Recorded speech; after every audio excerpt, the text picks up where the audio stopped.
Excuse me. Hello. Hello? Yeah. Hello?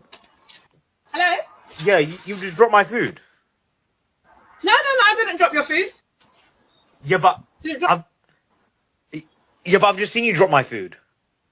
No. You're trying to blame me for dropping your food. I haven't dropped no food. Yeah, but I'm just. Yeah, but like I can still see my food on the drive. Oh, you mean your food dropped? I didn't drop it, but it dropped. Like, it's windy out here and everything. Had a little bit of a slip. The food dropped, but I didn't drop your food. It wasn't intentional or anything. Okay, but I need like a whole new order now. I need a whole new order now though, because like the food is on the floor. In here. Okay, but but the food's been on the floor.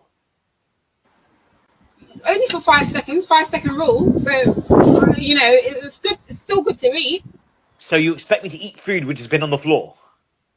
Yeah, but it's on your driveway. It's your drive, so it's technically yours. Okay. So then, but that's still food which has been on the floor. Favorite YouTuber? I would say Fuse.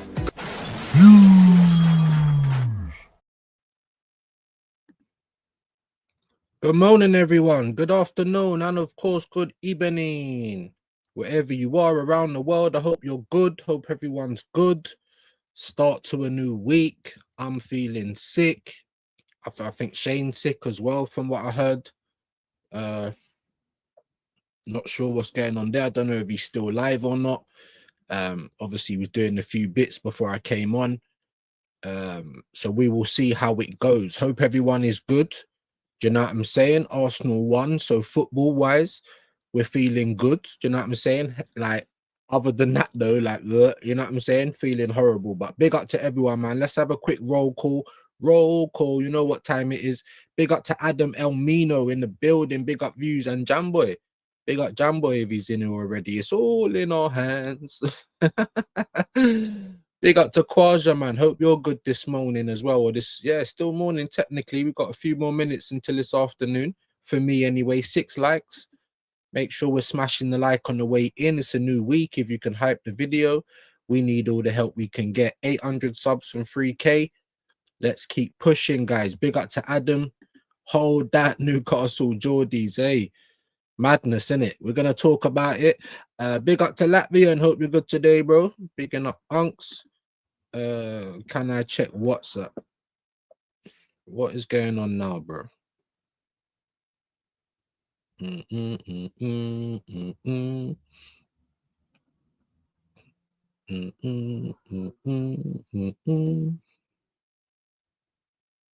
One second, guys.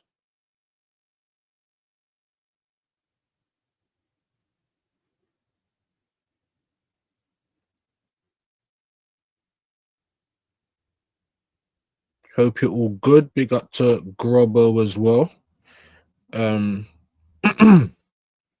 Yeah, everything should be cool. Big up to you. Share out the live though, guys, man. I don't know why the internet sign's coming on again. Like, there's nobody else in the house. Everything else is off. This is maybe because I'm upstairs. But I couldn't be bothered to move everything downstairs. So big up to Storm, big up to Latvia. Like I said, I just messaged, like, I'll probably open up the stream. Let's share out the live though. Let's see if we can drum up a few people. You know what I mean? Let's try and get closer to 20. And you can definitely come on and have your say, my bro. Big up to Storm as usual though with the message. Big up Views, my familiar in the chat. The boss is hanging around at the office today, so I'm going to catch the show a bit later when he leaves. Okay, no problem, man. No problem. It's one of those days today, isn't it? It might be very slow. To be fair, if anything, you know what? Let me just get through some comments and I might still bring up Mr. Grobbo. Big up to Hendo, man. Good morning. All in the chat and watching, man. Good morning. It's still morning, technically. 2 minutes to 12 in the UK. Obviously, wherever it is for you. Hope you're having a good afternoon, evening, whatever it is for you. Big up to Hendo, man. Big up to all the people that was there yesterday in the watch along. Like I said in Shane's chat, if I upsetted anyone or if anyone you there, that weren't the intention. But obviously, emotions running high. I watched it loads of times, bro, and I still think the same thing. Like, I'm not even asking anyone to change their mind. I'm saying you can make a case for it not to be a penalty. You know what I'm saying? but it was a penalty. Do you know what I'm saying? I just don't know. Like I was explaining in my match reaction, and I think it was a Goldbridge who said it, and I was like, that's so true. You know, like it's a penalty, but because it happens in the area, it's not a penalty, and because it involves the goalkeeper. But if it was anywhere else on the pitch, you know what I'm saying, it would be a free kick, yellow, possible red or whatever for dangerous play, depending on how bad you clatter the guy. So I don't know, man. But look, at the end of the day, it happened, and even if I don't know, like we didn't get the penalty, but even if they gave us the penalty, like that wouldn't have been like that. How can I explain this? That weren't the be all and end all of the game. You know what I'm saying? It weren't like we didn't get the penalty, but that's not why. If we went on to draw or not win, that wouldn't be why we didn't. Do you know what I'm saying? I'm not blaming the penalty, but the officiating, terrible. Big up to Latvians, big up Storm, big up Hendo, Johan D in the building, or Johan D. Views, hope you're good today, my bro. Big up Wahaha, same to you, bro. We don't want to upset anyone. Hope you're good today as well. Good day, views and chat. Storm's bigging up Hendo. The bass on the intro is TT. Big up to you, bro. Views in the weekend winning Warriors. Yeah, bro. Imagine, bro. Imagine. It's like, why do I feel like I've got cold symptoms and I'm not well today? Because the weekend was going swimmingly. Did I enjoy everything on Saturday as much as I should have? No, because I was worried that we weren't gonna win. I can't lie to you. I was worried that we weren't gonna win. So I predicted 1-1. You know what I'm saying? But we did win. And Arteta did things that we've been asking for him to do. Not everything, but most things. And look at that. It's almost like we know a little bit about what we're talking about. Of course, we're not experts, but I think this team performs better when it's on the front foot trying to attack than trying to do all this defensive stuff. But big up to all you guys, 15 of you in the hat. It's going up and down though. Like I said, share out the live for me, please, guys. We'll get through a few comments. Let's try and get closer to 20 people if we can, and we will obviously get the link out. Robert, big yourself up. Fridge raid. I don't think we got a raid today, but I'll pick up to you, bro. There was no fridges in the midfield yesterday, thank God. And how did you guys think about Deckers in the 6? Because the game kind of changed like that, innit? People are giving it to Odegaard. The game changed when Odegaard came on, bro. The game changed when, you know what I'm saying? We had a proper 6. We've seen Norgard do it on his own. You know what I'm saying? We've seen Zubamendi try it. You know what I'm saying? And I feel like Rice was kind of carrying Zubi, and Rice weren't even that good. Like, in terms of I don't know, like he weren't bad. It's hard to explain. I didn't think he was bad in the game, but like I said, he was much better when he dropped into that 6, and I thought he was kind of carrying Zubamendi a little bit. Big up to Jamboy though. Big up Adam. Good morning, Storm. How's your Monday so far in SA? Gavin's in the house. Big up to you, my bro. What's the crack? Hope you're good, Gavin. Thank you for passing through. Dappins. Big up views and chat. Dappins, we love it. Community settings. Big up to Gavin and Storm every time. Have y'all seen the vid on Uber Eats delivery guy drinking a customer's coffee before delivering it? Scumbags. No, bro. No. Obviously, I get a lot of stuff sent to me here and there. Like, I don't always get it, but when I do get stuff sent, it always seems to come in clusters. So there is a lot of stuff I need to look through, and so many videos that I want to play, and I need to kind of clear up my laptop as well. So I haven't seen it though, my bro. But it's looking pretty sunny outside. I mean, I don't know how warm it is, but it's definitely looking a bit sunny.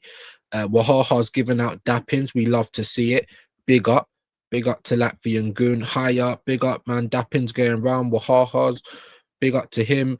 Views, take it easy. Get some good food into you and keep hydrated. Yeah, I'm drinking plenty of water today, man.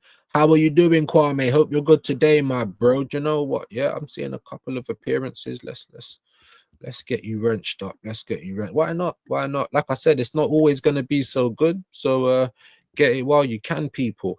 You know what I mean? Welcome on in. Big up to Kwame.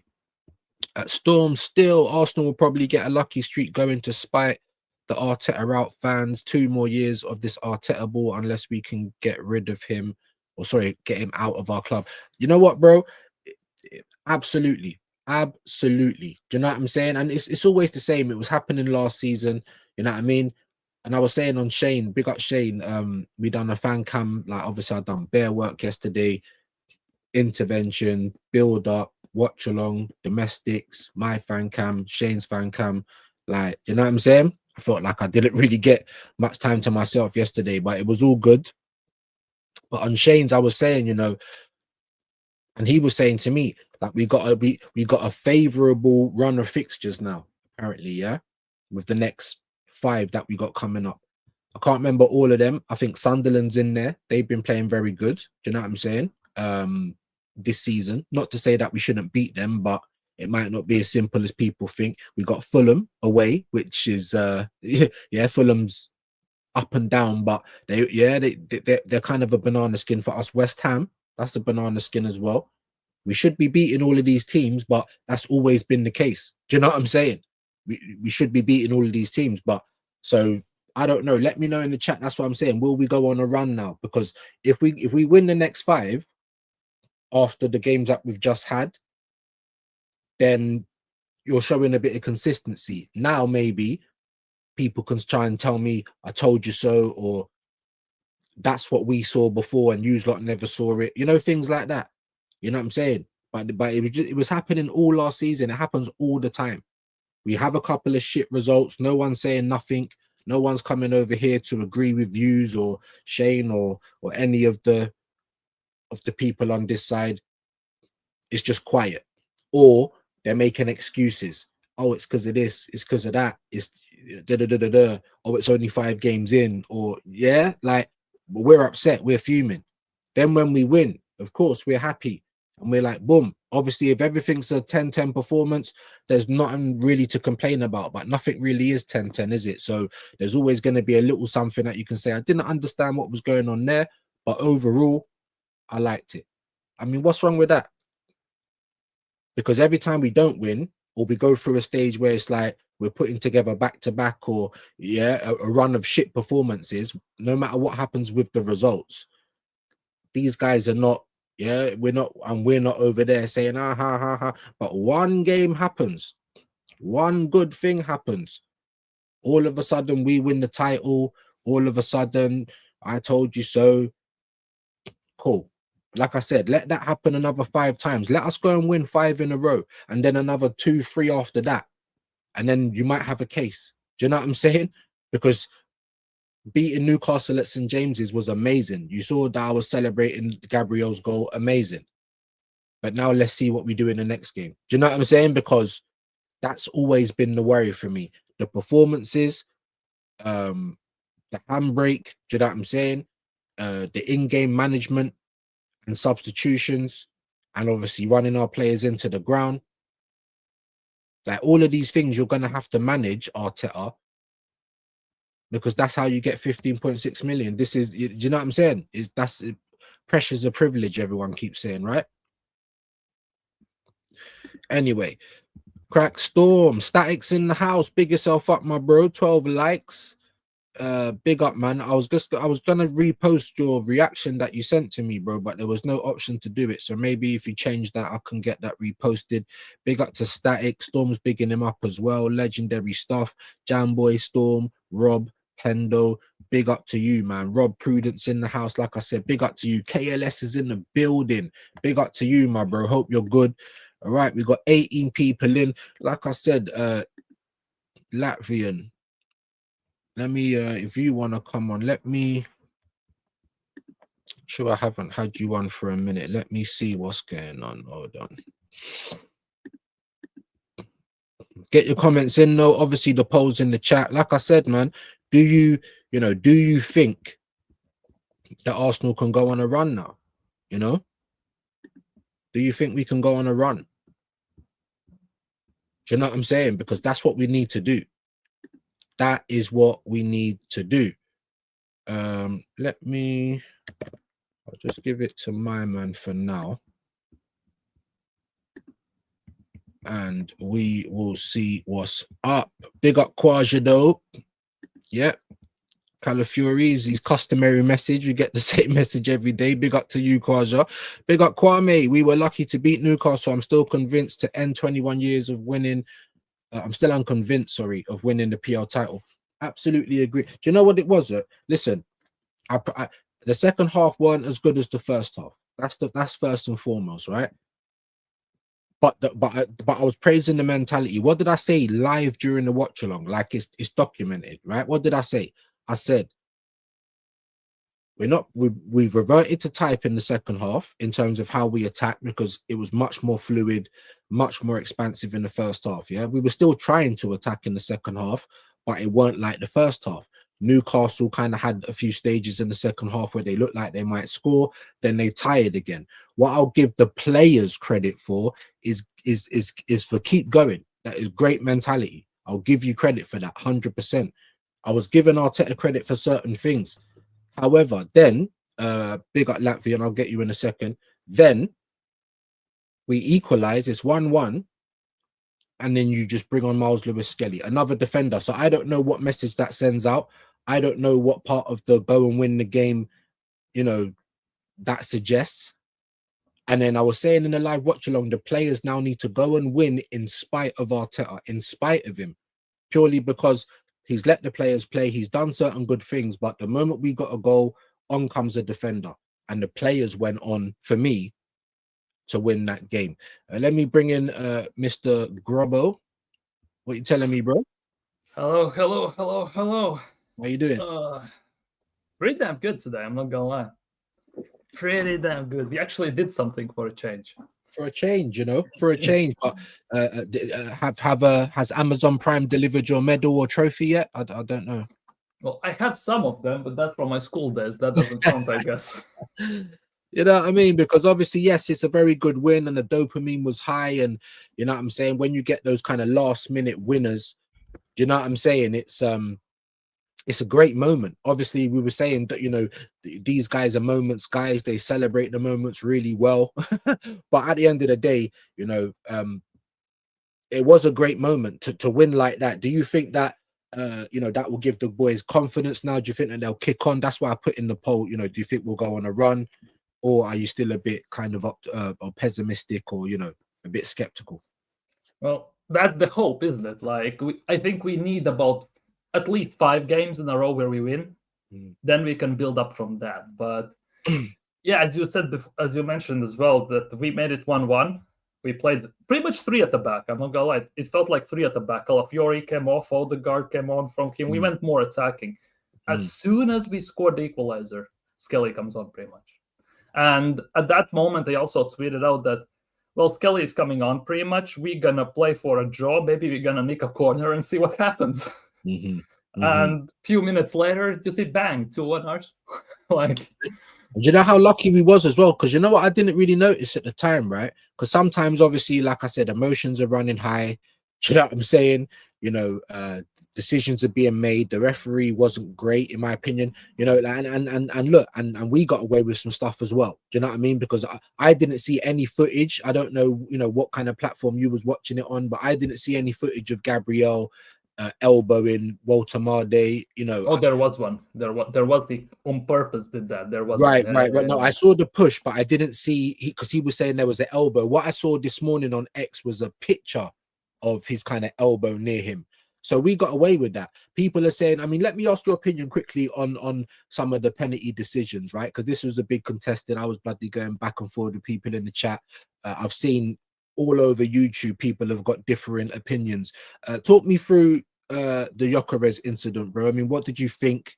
What's your opinion on that? Personally, for me, it's a penalty. Right? It's a penalty. He took him out and everything. But if you are basically go by the rule book, he touched the ball first, right? We all know how this goes. They go by the rules. Then again, last season against Brighton, Saliba heads the ball away and hits the attacker in the head or wherever he hit him, and that was a penalty again. So ultimately, it's the inconsistencies, because if one day that is a penalty, other day it's not a penalty. That's what's at the end of the day, it's one of the most frustrating things, because you can literally have copy-paste tackle in the box 3 games in a row, and you can get 3 different results. You can get a pen, you can get nothing, and it could be a foul on the attacker for some weird goddamn reason. Who knows why? But overall, yeah, and also with the follow through that happened and everything, like obviously Pope was charging him. He was closing the angle, so to some extent it was inevitable that he actually would be touching the ball if he tried to basically go past him. So for me, it is a penalty, but by the letter of the law, technically it's not a penalty. And it's same like as with Gabriel, technically, because Gabriel should not be flailing his arms around just like Arteta when he's landing airplanes, when he does the slide tackle, like when it was the handball. He should not be doing that. Then again, it hits his shin, and then it hits his arm. So arguably the same situation. It's also, you can say it is, or maybe it is not. Maybe also they thought that they didn't give that penalty, so we're going to make it equal playing ground. We're not going to give this one. Because I think for some other times we would get penalty for that called on us. But as well, Gabriel did that to Voltemade about the elbow and everything. We also saw a clip where basically Lascelles pulled down Gyökeres by his face, all nearly ripped off his hair and everything. Like, it's the referees. There was a Bruno Guimaraes handball. All I'm saying is just keep the same energy, because look, I mean, look, and it all comes down to interpretation as well, and that's how they've made it, because it's not clear cut. You know what I mean? Like you said, you can have a copy and paste of the same incident and get 3 different outcomes and 3 different decisions by 3 different people. Because Mark Goldbridge said, like I said, you know, if that happened anywhere else in the pitch, regardless if he got the slightest touch on the ball, because he's come through and taken him out, that would be a free kick. It could possibly be a yellow or red. You know, it's a foul at the end of the day. Gyökeres, I think, gave them a decision because he went down a bit easy. But like I said, I still stand by it. It's a penalty. Let me also ask you about this. Did you see the Salah handball incident? What did you think of that? Did you think that was handball? Yeah, I think it was. I don't know what the excuse for them was not to give it as a handball. I read something that there was no clear indication that he actually touched the ball or something like that. I'm not sure if it's true or not. Maybe someone's taking just the piss, let's be real. Who knows? But for me as well, it's the same thing. It's just like Odegaard playing basketball and Spinaruni with the hand on the ball at Anfield when we played Liverpool that a few years ago. It's the same type of situation. It is handball, but it's not given as a handball. So I don't know. It feels like when you're in the box, obviously the rules are a bit different when you are outside of the box. Like, should be the case to some extent. You cannot call every single foul that you call outside the box, because if you did, you pretty much would have about 11 penalties every single game, and nobody wants to watch that as well. Like I said, for me, it's interpretation, because the goalkeepers, you know what I'm saying, they get a lot of protection. They can use their hands. Do you know what I'm saying? There is an advantage there. You know what I'm saying? Yeah. So there's an argument about how much kind of protection that they actually get. And then at the end of the day, look, you know, regardless of that, like I said, for me, it's just about keeping the same energy, because the Walter made thing, he didn't go and look at the VAR for the elbow. The Gabriel thing, he went to look at the VAR for the handball, but he didn't do it for the Bruno Guimaraes handball. It's just not consistent. Do you know what I mean? So whether the decisions are right or wrong, you know what I'm saying? It's the consistency that would keep everyone kind of in track for me. Because if you were consistent, then we all know what it is. We know what they're going to do. Just, I use the same example. Say, like, you're running, it's on a transition, you're running. I come across you, I put my arm on you, and I pull you back. Now, I've not injured you. I've not come through and clattered you, but it's a very cynical challenge. We know that's going to be a yellow card, no matter how hard or soft it is. It's something across the board that everyone knows. Do you know what I'm saying? Like, it's cynical. You've stopped him from running. You stopped the break. You're going to get a yellow card regardless. So if they just kept the same energy, I think a lot of those things. But let me get your thoughts on the game anyway, because like I said, bro, penalty decision aside, we had so many opportunities in the first half. I think we should have been out of sight. I mean, what was your kind of general, reaction to the game or thoughts on the game? Like, for the first half an hour, I actually enjoyed watching Arsenal for a change. For the first half an hour, it actually, if you take handbrake off and put Eze in that set, it actually works. Like, let's be real, Eze in that first half an hour had more shots than Odegaard has had in the last 2 years, what it feels like, at least. based on the saves that Pope was making. And always opponent's goalkeeper has to turn into prime Casillas against us. That is pretty much a given, no matter how you look at it. Let's be real. But for the first half an hour, it was exciting to watch. But it is typical Arsenal, isn't it? You don't put your chances away, and then there's one chance, and you're 1-0 down. It's typical Arsenal fashion how that goes. And after that, one of the most annoying things was that our heads dropped. It felt like we were in a knockdown and we didn't know how to get back up. The second half, early stages, Woltemade misses pretty much an empty net as well, hits the bar or whatever. And pretty much game could have been done by then as well. If he scores that second, like, you might as well wrap it up. Let's just say it as it is. But then Livramento got injured. Lewis Hall, I think, came on for him. And something changed. Obviously, my campaign, Merino for Ballon d'Or, is going strong right now. Scored the tying goal yesterday and everything. Then we nicked the corner. But this is for all the ones that say I'm negative. I'm actually going to give props to Mikel Arteta for a certain extent of yesterday's game, because he put Eze in the 10, finally. He actually let go of the handbrake, what it felt like, at least for the first half an hour. And he actually made some decent substitutions that actually, to a certain extent, impacted the game in a positive way. Obviously, I didn't agree with Skelly coming on, but hey, at the end, it worked out. So I cannot complain too much. Yeah, luckily it worked out, because it was quite evident. It felt like he was going for a draw. I think in his mindset, Liverpool dropped 3 points. Even if we get one, it's a 1-point gain at the end of the day. That's what it felt like. No, I get it. And that's what I was hearing from some of the more positive gooners, if you want to call them that, even if it was one. But it's just like, look, this is why I keep asking, is that sustainable? If you keep just going for draws, I know we're away from home, I know it's St James's, but I was looking at the Newcastle side, and while I didn't think they played badly, it kind of felt like they were there. If we can just play our game, we're definitely going to win it. And I feel like we kind of, maybe the penalty decision kind of threw their heads a little bit. Second half, I don't think we was as good. However, we were still in the game. And like you said, I was giving Arteta credit for doing lots of things that he doesn't usually do. And then once again, we equalize, and on comes the defender. Luckily, it worked out for us this time. But I just feel like, do you feel like during the season it will always work? Do you feel like it's sustainable? Because like I said, it worked out for us this time, but your first move, bro, after getting a point was to shore up the back rather than put on another attacker. So, do you think it's sustainable, bro? No. We saw what happened last year. Lost about 22 points from winning positions, 14 draws, and many of them was because we were 1-0 down. We played for a draw when we scored a goal. We were 2-1 up. They scored the second.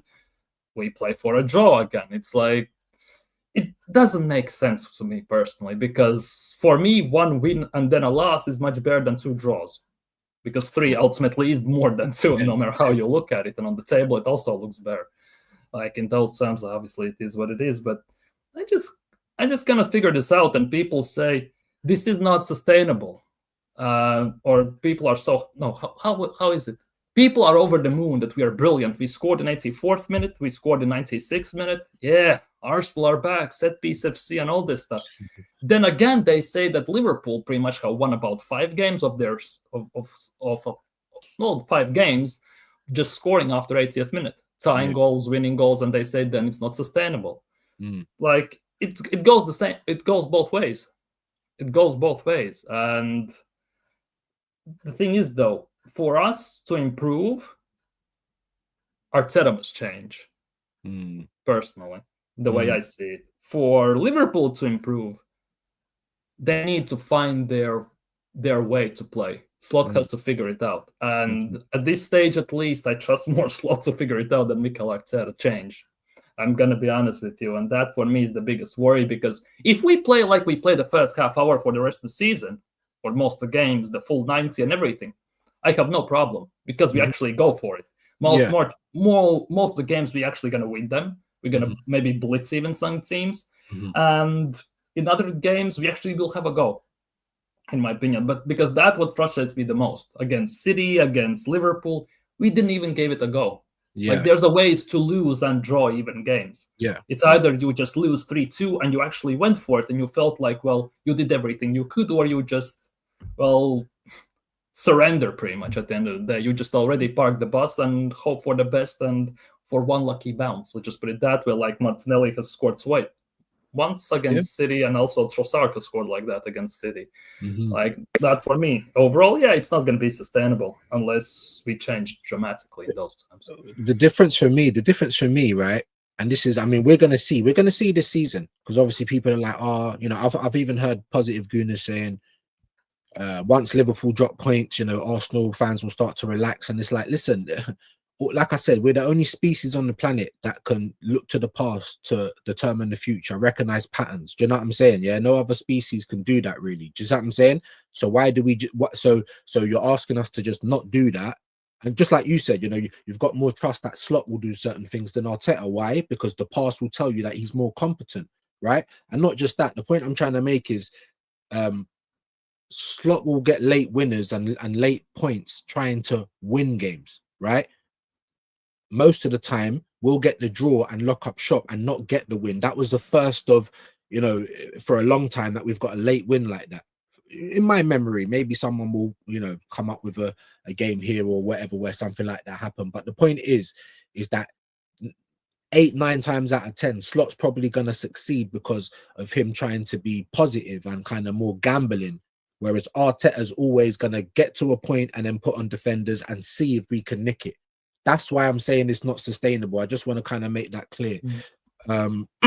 So what did you think of Gyökeres, bro? Because that was a bit of a mixed bag yesterday. Obviously, I was on domestics. I thought he was quite good, especially in the first half, but, you know, other people didn't. So let me ask you. And just before I answer that question, big up everyone in the chat. I will get to the comments soon. The numbers are going up and down a bit. I know some other people might want to come up, but I haven't had the Latvian on for a while, so you're gonna have to be patient. But yeah, like I said, let me ask you about that, because as well, yeah, and just quickly, because, you know, like I say in the like, I don't know, man. Gyökeres is probably not used to playing with his back so much to goal. Like everyone's just climbing all over this guy all the time. He's always wrestling, and we barely get any free kicks for it. I mean, you know, what's your thoughts on all of that? The fouls on Gyökeres are gonna be much tougher to get because he's a big body. He likes to play physical football, and especially in the 1v1 battles with defenders, I think refs are gonna let it slide because he actually can hold his own against these big guys at the back on certain level.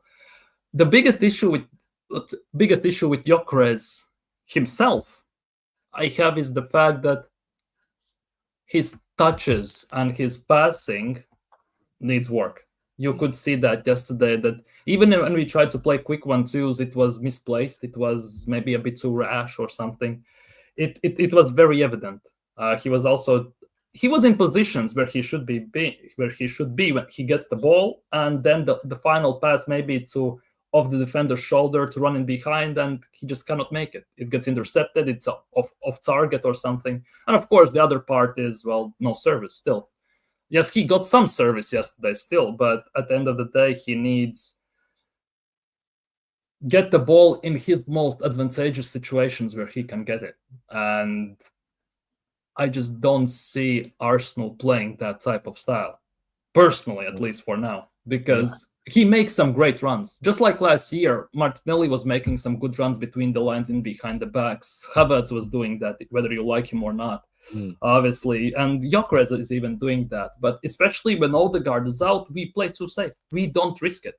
We don't those passes where it could actually give us more reward than the risk. If you don't risk, you don't drink champagne at the end of the day, don't you?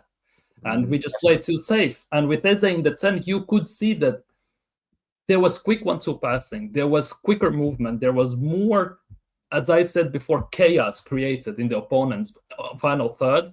And it threw them off balance. You could see that also Eddie Howe was a bit riled, a bit confused up until they scored pretty much.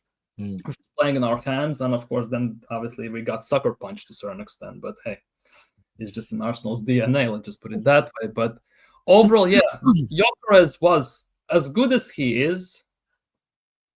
I think he's still gonna score about 18 plus goals this season, but that all is gonna be despite the way we play, because he has the abilities to do so.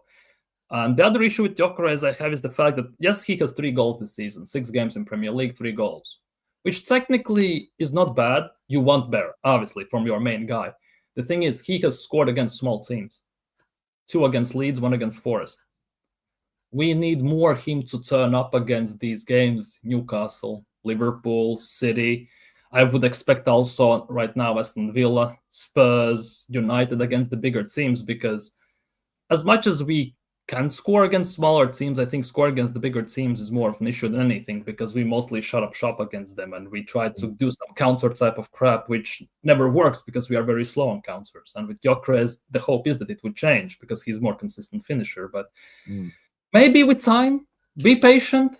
It's only September, end of September, only 6 games in, still 32 to go, and everything as they say. And yeah. I thought he looked a bit sharper, man. Normally the ball bounces off of him like he's a brick wall. Do you know what I mean? In the first half, I think he was very sharp. Obviously, there was a few bits where like he could have done better with the final shot. You know, his footwork. You know, there was a point where he tried to, I don't know, he tried to do, is he left-footed or right-footed? It's like he tried to cut back. He tried to do like one of those FIFA skills, I forget what it's called, and tried to come back in on his left foot to get a shot on goal.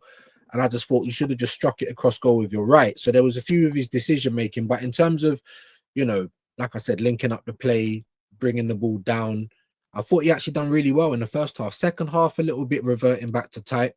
Big up Kwaja saying for tomorrow, let's forget about the Newcastle game. But that's the point, Kwaja. We can't just keep forgetting about the past because it helps determine the future. I'm trying to give you guys gems here, bro. So I cannot have amnesia about anything that happens in the past. We can't just act like it didn't happen. Newcastle did happen. You know what I'm saying? There was parts, like I said, the first half. I mean, obviously they scored around 35 minutes and then it was a bit to and fro from there. But even still, I thought we were the better team. And I was really impressed with it. Second half reverted back to type. So you've got to look at that and say, you know, are they going to, because if we're going to be consistent, how can we just forget about the last game, especially if there was glaring issues? Do you know what I mean? But I know what you're trying to say. We got Olympiacos coming up. Let me just ask you quickly, and like I said, big up everyone in the chat. Keep your comments coming in. Let me ask you about Gabriel, because for me, he was having a terrible game. Do you know what I mean? I mean, there was a couple of good tackles he made in the second half. Do you know what I'm saying? But in the first half, I don't know. He was just out of sorts, man. I mean, he redeemed himself, of course, with the winner. But I was never gonna kind of give him man of the match. I see some people doing that. I was never gonna do that because, like I said, I thought you had a bit of a shit game. To be fair, the goal maybe bring it to maybe a 5-6 for me. But other than that, he was pretty poor. What was your thoughts on Gabby? For the standard he's performing at, he had a shocker. That's how I see it, because he is the Mr. Reliable at the back, no matter how you look at it. And he was actually the one who was having a few stinkers, let's just put it that way. Obviously, Mosquera booting out the ball for corner, which resulted in a goal, wasn't brilliant. Like that as well. A bit rash, maybe a bit, I don't want to say rookie mistake, but it felt that way. A bit miskicked, maybe rushed and everything, defender down the neck, composure lacking and everything. But Gabriel, yeah, he was all over the place in the first half, definitely. Like defensively and everything. Obviously, he has to babysit 2 positions at the same time, like Mosquera and Calafiori, let's be real.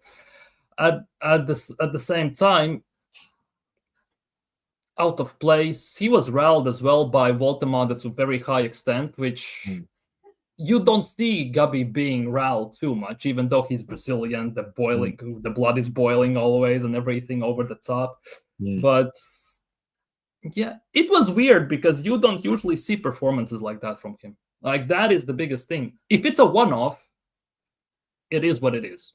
But if it becomes a reoccurring theme, then it's a worry again. And hopefully, obviously, for the next games he is better. But I don't like to use this term as a lot, but to a certain extent, even though he hasn't won anything, he has some credit in the bank defensively. So let's see what he does in the future games, especially when it also starts to matter even more against these big teams, and when we have on November the rough patch coming up a lot of away games, and then Atletico Madrid's and Bayern's, Chelsea, Spurs back to back to back to back, and all this stuff. We'll see how that's gonna happen, how he's gonna perform then. But yeah, yesterday he had a shocker. Lucky he didn't give away that penalty, because again, it bounced off him, but it still could have been 50-50, because if it was a different ref, wouldn't be surprised if he gave that as a penalty. Same goes for Gyökeres.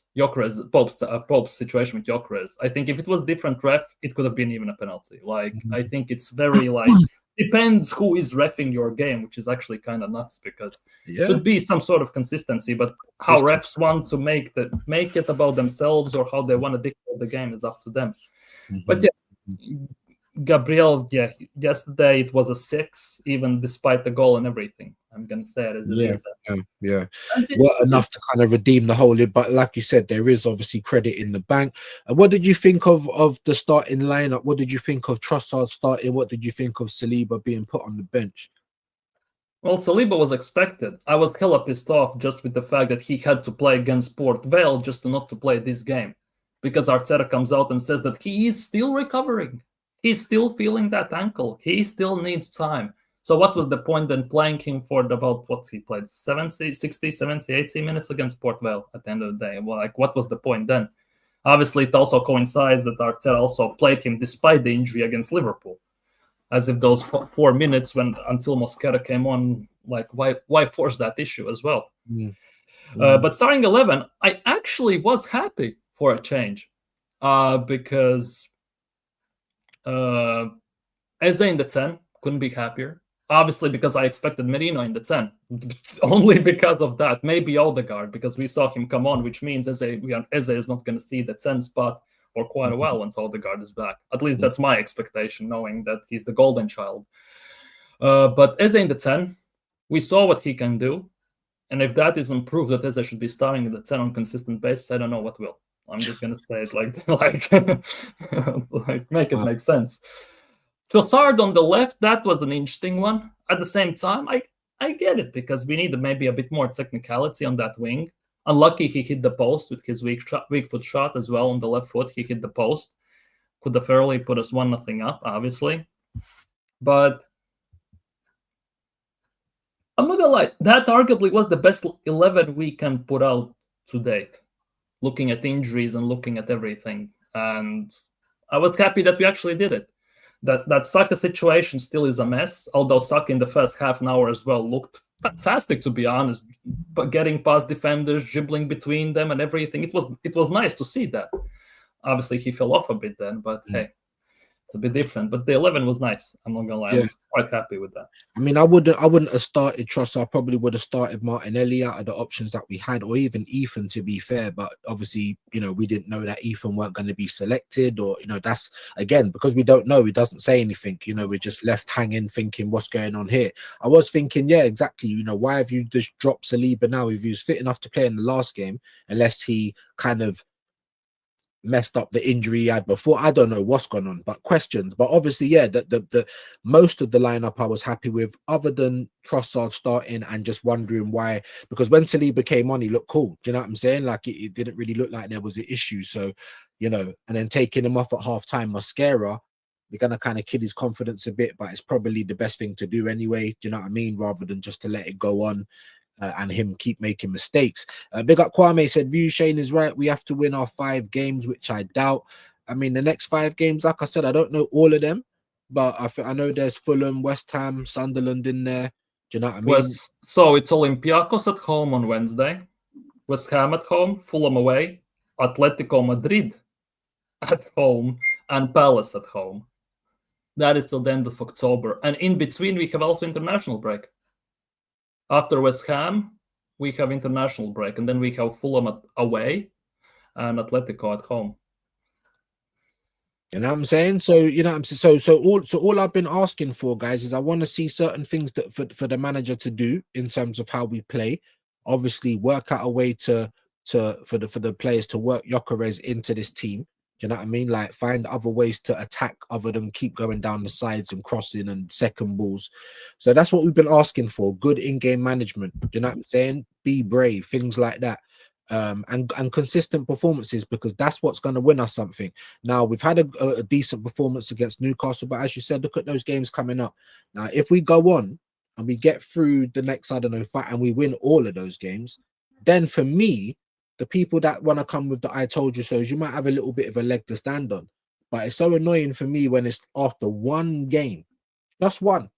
Yeah, People are instantly. expecting apologies and, "I told you so." It's like, well, hold on. Like, what have we won? Is this consistent? Have we even won 5 games in a row? Do you know what I'm saying? Because we ain't.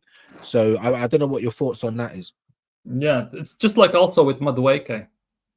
Bring your apologies and everything, and then he drops a stinker instantly next game. Like it's always like that. Like they're very quick to cash in their receipts, very quick, without like any long-term conclusions. Give it time, let it marinate, see what happens, because they go off one game hype pretty much all the time. As soon as one player has a brilliant game, instantly he's back. Instantly he's again on top of the game and everything. And obviously it doesn't work both ways, does it?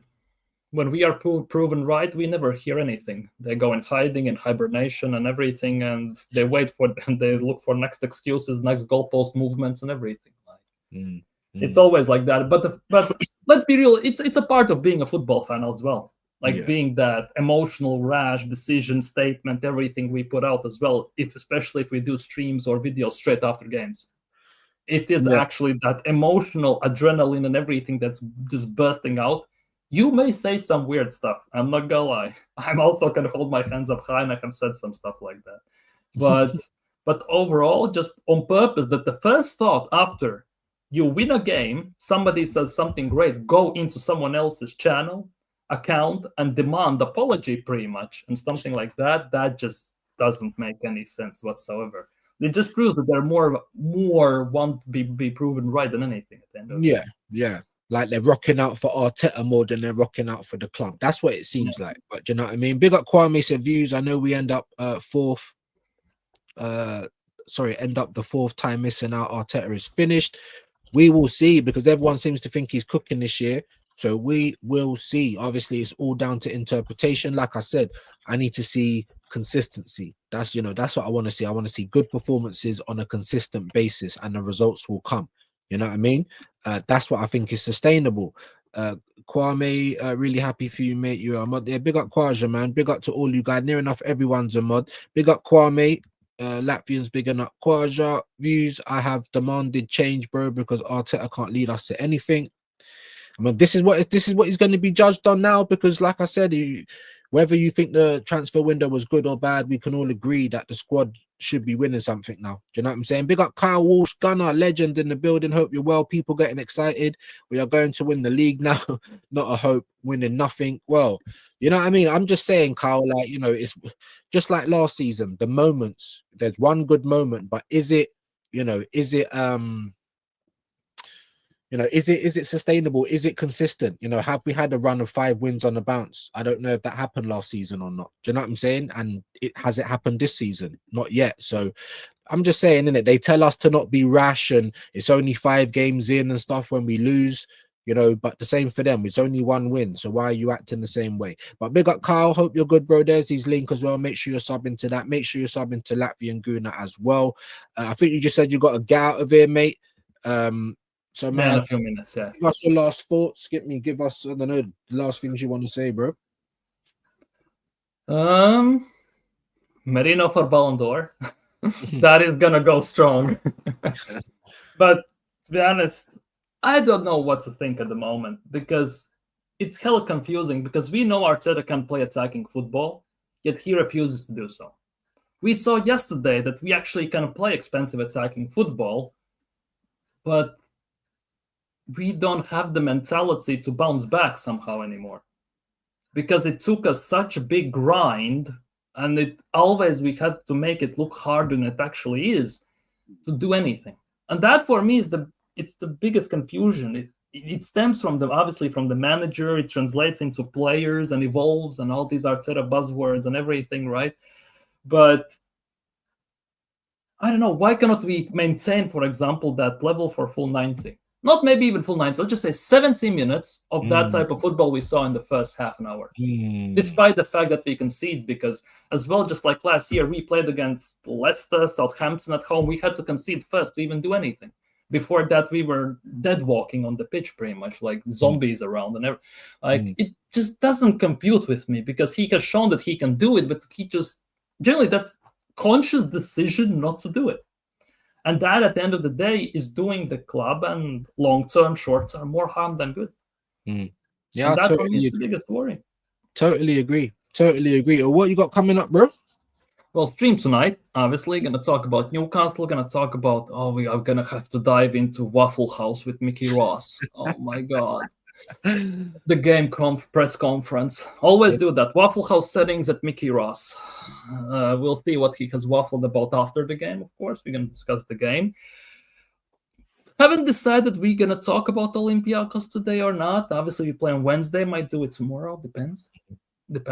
But definitely there is going to be something. Arsenal will make sure that something happens at some point. 100%. Maybe some Wangeri news are going to come out.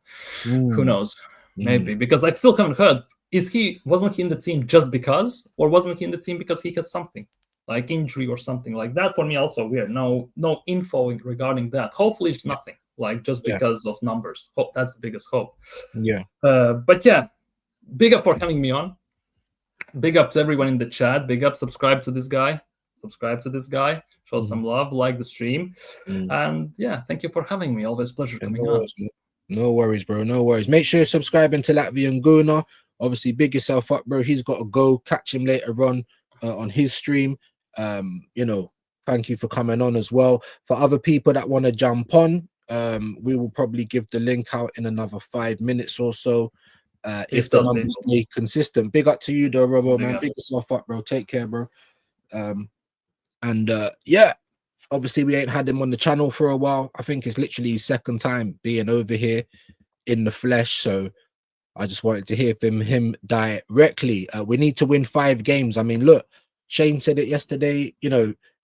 All I've been calling for is consistency in it, because that's what's gonna give me confidence to say, all right, we can win the FA, we can win the Carabao, we can challenge in the league, probably even win it. Things like that. Do you know what I'm saying? One good win in the middle of 4 or 5 bad performances and shaky results, and does that fill you with confidence, guys?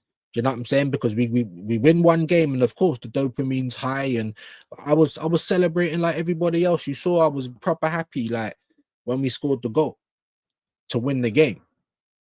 But because we won the game, because normally, like I said, Arteta was doing what he usually does. On comes the defender. We've just gone 1-1. He done the same thing at Anfield last season. Prime example. Just come back from 2-0 down. We're 2-2. Why not go on and do what you did yesterday? Do you know what I'm saying? Because we haven't won there since like 2012. Do you know what I'm saying? But the first thing he does is bring on a defender. So it's like, you're giving us reasons to question it. One win. And this is what Arteta was getting yesterday.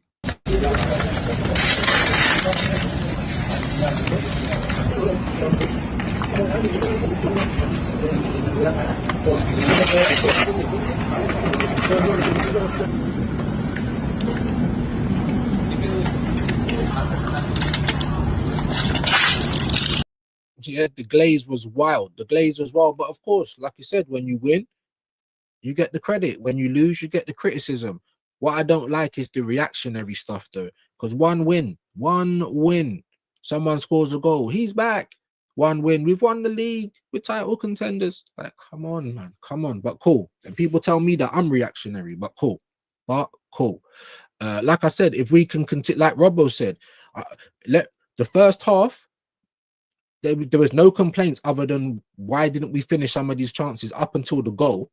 Because obviously Gabriel went over soft. However, like I said, it doesn't matter how hard or soft it is. If the hands are up and there's physical contact, then you've got to determine whether there was enough contact or whether Gabriel dived on the floor. Now, I didn't think Gabriel had a good game yesterday. You know what I'm saying? Redeemed himself with the goal, but still puts it at like 6 for me. Do you know what I'm saying? One-off game, like Gabriel's my captain. You know what I'm saying? Saliba looked okay when he came on as well. So it's like, why didn't he start? Just a couple little questions, but the lineup I couldn't argue with. to begin with. Like, obviously, I'm like, well, where's Saliba? Why? And I was like, where's Ethan? Why? But that's it. Obviously, we've only got Martinelli, Dowman, and Trossard as other wing options. So one of them's got to start, right? You know what I mean? So for me, I would have started Martinelli. Big up Adam, he said, when have the refs ever been great? No, I get you, bro. But do you know what it is? Like, that's why I keep using that example of when someone gets an arm over their shoulder or around their neck when they're trying to break and someone pulls them back or trips them, a cynical foul, because they're the same energy is kept across the board, more or less. Do you know what I'm saying? And we need that to be for every other decision.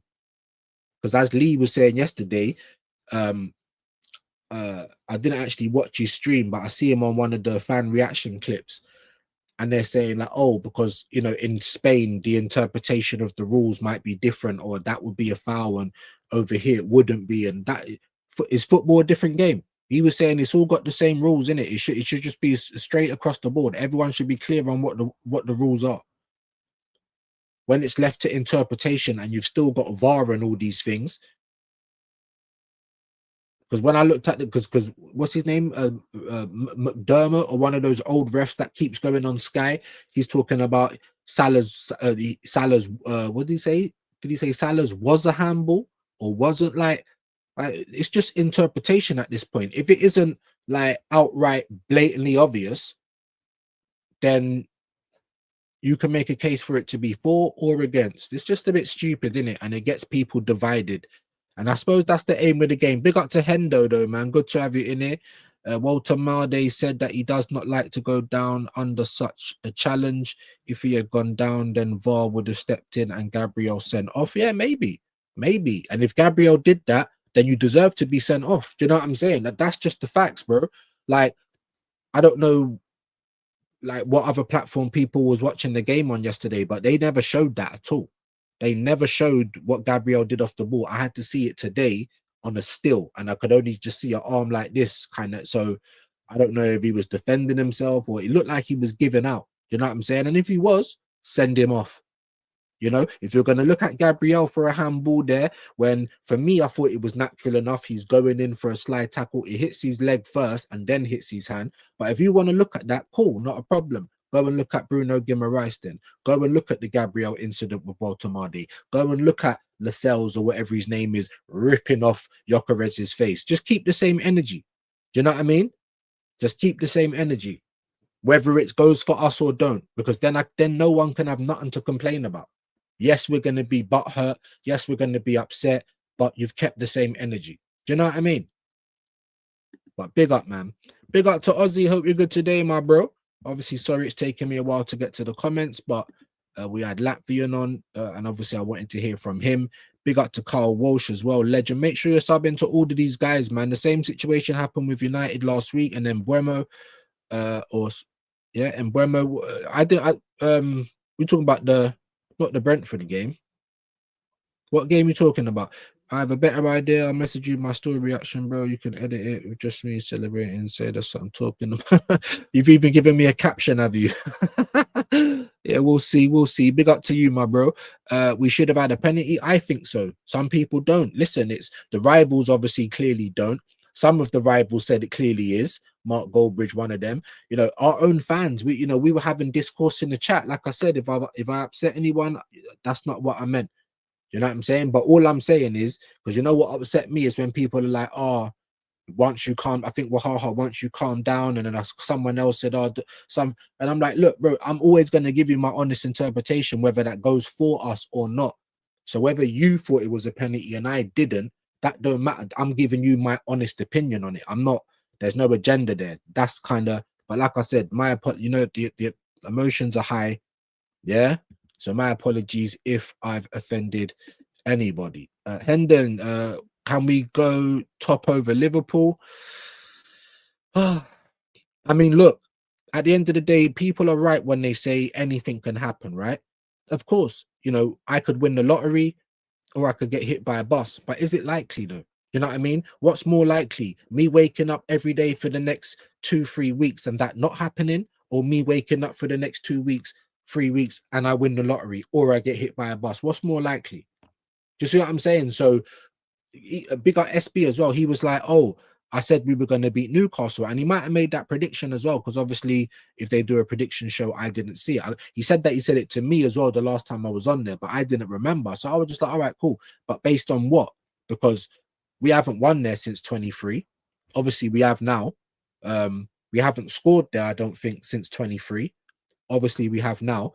And in the last couple of years that we've been playing them, we've barely got off 2 shots on target at St. James's Park, let alone draw or win the game. You know, last season, two visits, if I can talk, to St. James's Park. Do you know what I'm saying? It didn't go very well, did it? Do you know what I'm saying? So when people are like, oh, it's going to be 3-1 or it's going to be 4-1, I heard, but I swear to God on X, someone said 5-1. I swear to God, I wish I would have screenshotted it. And I'm just like, based on what? Because you're just basing it on a little gut feeling, a feeling in your fingers, a feeling in your toes. That's what you're basing it on. Because if you look back at what's been happening, you're going to be like, oh, this might be a bit tricky for Arsenal. And wouldn't you say it was tricky for Arsenal? You know what I mean? So it's mad. Gabriel should have seen red though. Yeah, maybe you should. Like I said to you guys when I was doing the live, they haven't showed me. All I've seen is Walter Mayday going over and complaining and doing all this. Show us what happened. If he done that, send him off. 100%. If you're going to look at VAR for Gabriel's handball, no problem. Just make sure you go and look at Bruno Guimaraes. All I'm asking for is the same energy, whether that goes for my team or it doesn't. Because things ain't going to go for your team sometimes. You have to just suck that up. Pause. However, if the refs are keeping the same energy, then we can just keep those excuses over there. And regardless of the penalty decision, we should have scored a few goals in that half anyway, in my humble opinion. Big up to you, Wahaha. Big up to Static, 16 likes. Big up to you guys. VAR issue is they go by the letter of the law, even when common sense should have been prioritized. That's fair. That's fair. And like Latvian said, like we can have the same challenge go down like 3, 4, 5 times and get a different outcome depending on who looks at it. Do you know what I mean? And that's the problem. That's the problem here.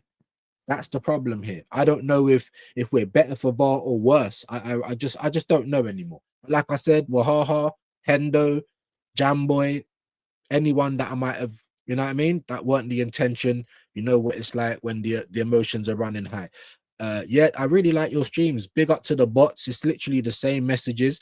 Big up Hendo. Big worry is how poor Saka is. He's kaput. That grade 3 hamstring tear has finished. Do you know what? I completely agree with you, bro. And that's what I've been trying to say. And everyone's like, no. And don't get me wrong. He had a good first half up until a point. Up until about the 30th minute, he played very well. And I was like, okay. Yeah, okay. But then he started flagging. And we already saw Joel Linton was, yeah, he set the message, bang, onto him. Do you know what I'm saying? So he should have been yanked at halftime. Like, why on earth is he getting so much minutes when he hasn't got the pace anymore? You know what I mean? And every time he goes down, I'm worried now, guys. Literally, like he's either doing Limp Biscuit or rolling around holding. So I'm worried. Like I don't know if he's ever gonna be back. You know what I mean? And that's scary, guys. That's on Arteta. No matter what you think of him, that's on him. You know, he does rush players back. You have to look at the past to see, yeah, to come to these decisions. We're not just picking it out of thin air. Do you know what I'm saying? Big up to Gary, man. Hope you're well today, my bro. Make sure you're subbing to Gary. Don't waste the trip. You know what I mean? Let's get him to at least 300 subs, man. Come on, guys. Big up Wahaha. Saka getting out sprinted by Burn was... Do you understand what I'm saying? So when we point it out, oh, you're just saying stuff. You just want to put Arteta down. No, I want you to have duty of care for our staff, bro. Do you know what I'm saying? No? I want there to be enough players to be able to implement whatever you want to do rather than our players running on fumes, looking in the red zone. Declan Rice looks shattered all the time. You know what I mean? Timber's always a worry. Saka's a worry. Ben White's in and out. Mr. Glass is always a worry. Like this isn't good, guys. Do you know what I'm saying? And people can see it. And respect Wahaha, big him up. They're not even Arsenal fans. They can see it. So when Arsenal fans try and tell me I'm chatting shit, it's like you lot are it's just cope. It's just cope, man. Honestly. Big up to Gary, man. I feel sorry for Gyökeres. He doesn't get the right. He doesn't. Don't get me wrong. Like in previous games and even in the second half of that game, there was decisions, and I was just like, come on, bro, I need you to be a bit sharper. But in the first half, it was like he was getting it a little bit more. Do you know what I mean? And he was just, you know what I mean? It weren't bouncing off of him. You know what I mean? I did, you know, I thought he set it apart and brought in players quite well on the left and right. I thought he had a good first half. Big up to Nems. Hope you're good today, bro. Hendon, did you see my text? Carl Walsh Gunner, hey, bro. Big up DG2. Hope you're good, bro. Big up Latvian, subscribe and like. We just gone over an hour. So let's get a couple of you guys on. I got a feeling it's going to be the same faces, but obviously welcome on in. But try and stay concise. Try and remember that other people have to talk, and try and stick to the subject, please. Yes, this is therapy. This is to vent, but just not about. If I ask you a question about Arteta, keep it about Arteta. If I ask you a question about kind of, yeah, let's just try and stay on task, please. DG2, we were lucky to win. Do you know what?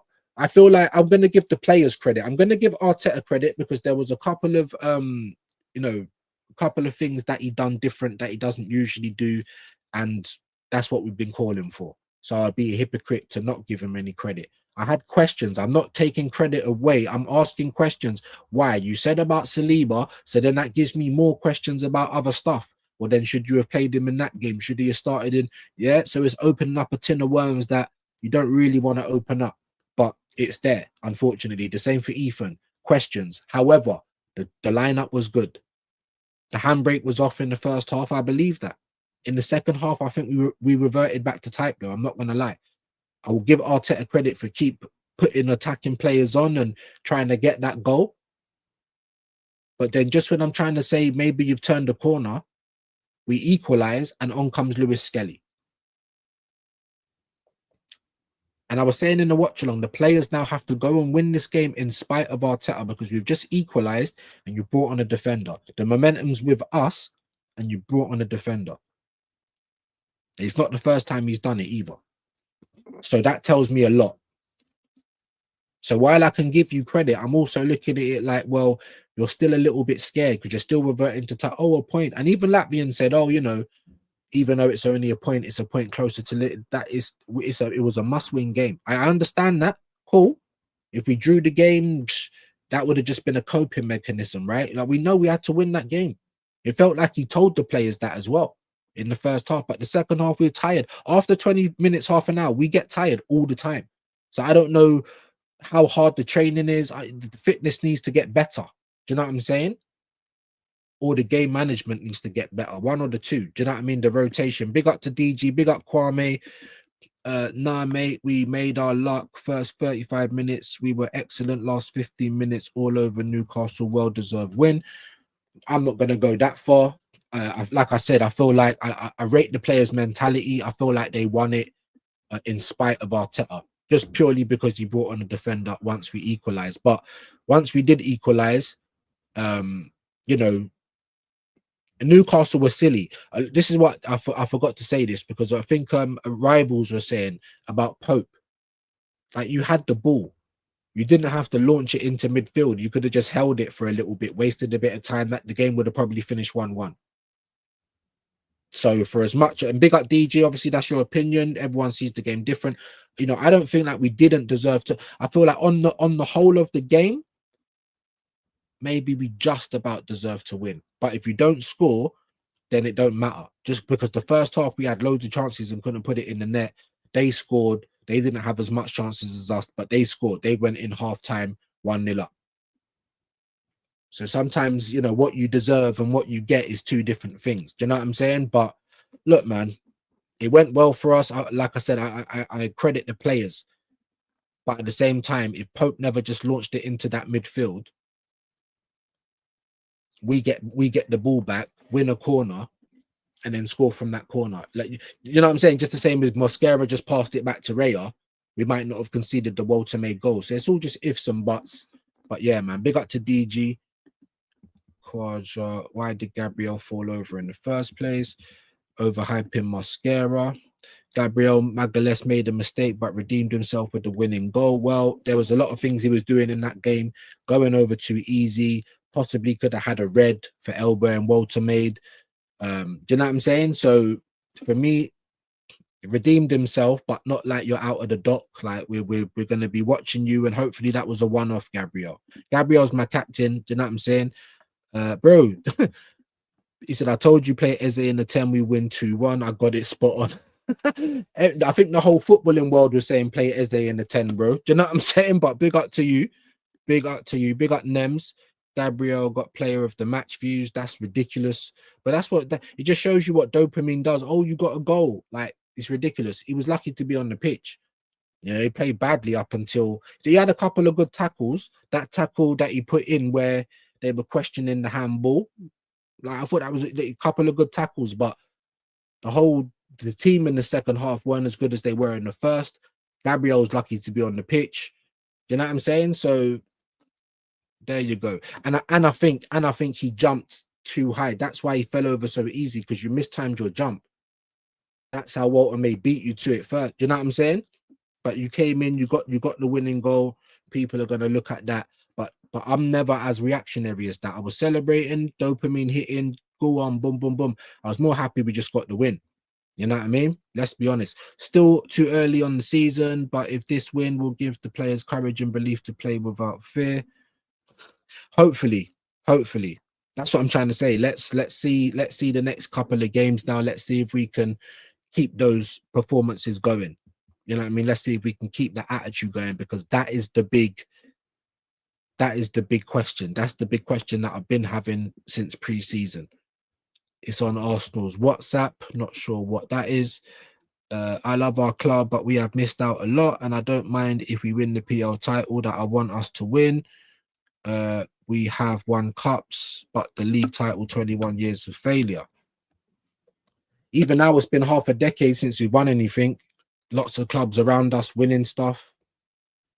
You know, the club want a lot of money for the season tickets. They want a lot of money for everything. You know, they bring out merch all the time. They're always wanting you to put your hand in your pocket. What, we can't want world-class players. We can't want days out to win trophies. Do you know what I'm saying? What's wrong with that? Continue chefing up top gooners, Latvian gooner, views on sport. Big up to you. Listen, it's not even about, it's just, you know what it is, yeah? Like, listen, I know I probably pissed them off as much as they pissed me off. It's just, you know what it is? Just stay on your side. I'll stay on my side. I said it on domestics yesterday. Man ain't going to change no one's mind, and they ain't going to change mine either. You know what I mean? Because like I said, they're asking for balance. But at the same time, where's the balance in getting so happy for one game?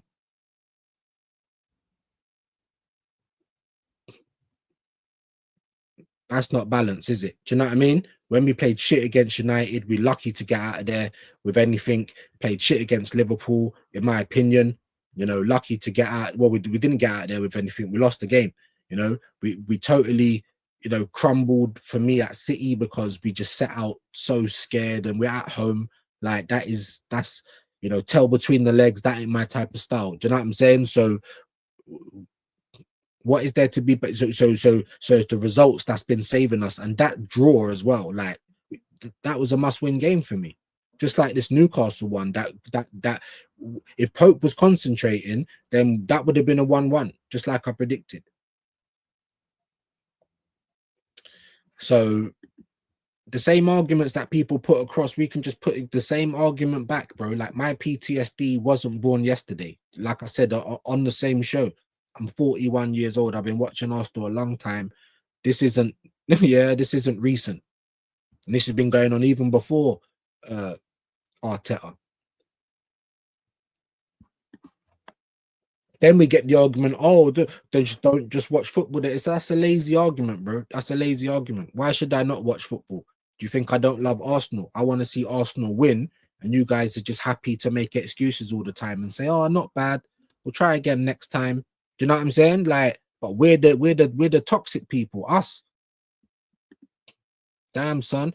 DG2, do you think we can win the PL title this season? Kwame, we need to just finish top at end of season. That is all that matters. Yeah, but I still think we won't win the Prem, not with this manager. Same, bro. I ain't seen enough yet. Like I said, one game. Can we see at least a 5-game sample size of us playing well and winning all of those games with good performances? Do you know what I mean? Looking like the first half of that game yesterday.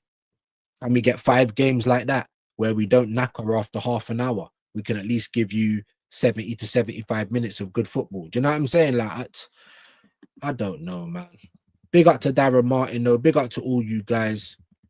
Let me get the link out. Like I said, guys, try and keep it concise. Don't like this one ain't going to be a long one because I've got Under the Lens with Bailage at 3 as well. So hopefully some guys will join me for that. Do you know what I mean? The numbers haven't really been great. We got a couple of raids yesterday, which helped us out. But other than that, the numbers haven't been great. So hopefully some of you guys will join me at 3 p.m. Big up Mark. Saka was trying too much things for 2 or 3 actions. He was kind of selfish. Eze was looking for the 1-2, but not him. For me, he has to tell himself that he is not the main guy anymore. That's a good point, you know. That's a good point. You're not the main guy anymore because your body can't allow it. And then when you have got other people in the team, then yeah, you do, because it's not like, that's what I'm saying. For the first 20, 30 minutes, I thought he done some good things. He done some annoying things, like you said. Shooting when you should have crossed the ball. Do you know, things like that. So now I get it, bro. And look, like I said, your body's not the same anymore. Yeah, Arteta's to blame for it, but it just is what it is. That's a great point. Nem supports Liverpool now. Yeah, look, LFC, bro. What's going on with all of that? What is going on with all of that? Maybe I should take away your wrench for that, bro. Like explain yourself, bro. Immediately explain yourself, bro. I didn't even notice that until you just said it. Big up you, big up, man. Big up to Darren. Big up to all you guys in the building, man. Legends. Just trying to get through a few more comments. Gonna get some people up, but it ain't gonna be for long today, guys. I got Under the Lens at 3. I've got some Marty Poppins chores to do, a couple of errands to run, and I think I got a little message from Northside as well about a show. So yeah, it really ain't gonna be for long. Big up to all you legends, Ozzy, Quaja, Static, Jamboy, Adams getting dappings. Big up to Darren Martin. 2020 and 2023. Cheap followers. Big up the bots. Quaja, the so-called CS doesn't count. Arteta's so strange. Definitely. Big up Latvian Guna. Nice to see you on the panel. See you later, mate. Big up James. Man saying LOL. What are you LOLing, brother? Are you one of those ones? Are you one of those ones, James?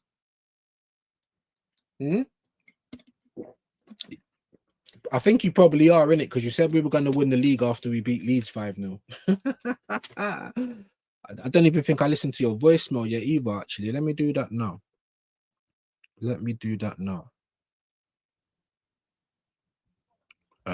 But big up all of you guys.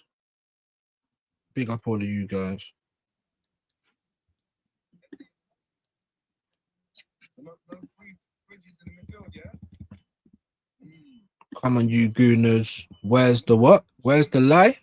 Where's the link today? Yeah, it's coming, bro. It's coming. Like I said, I had Latvian on. People get a bit too expectant, but I had Latvian on. And because I haven't had him on for a while, I wanted to hear directly for him. It's going to come, though. And I'm going to let you, man, rock out. Because it ain't going to be a long show today. And make sure you're subbing to Football Locker and Banter as well. Big up to Nems. Like I said, don't laugh, bro. Explain why you got LFC in your title, bro.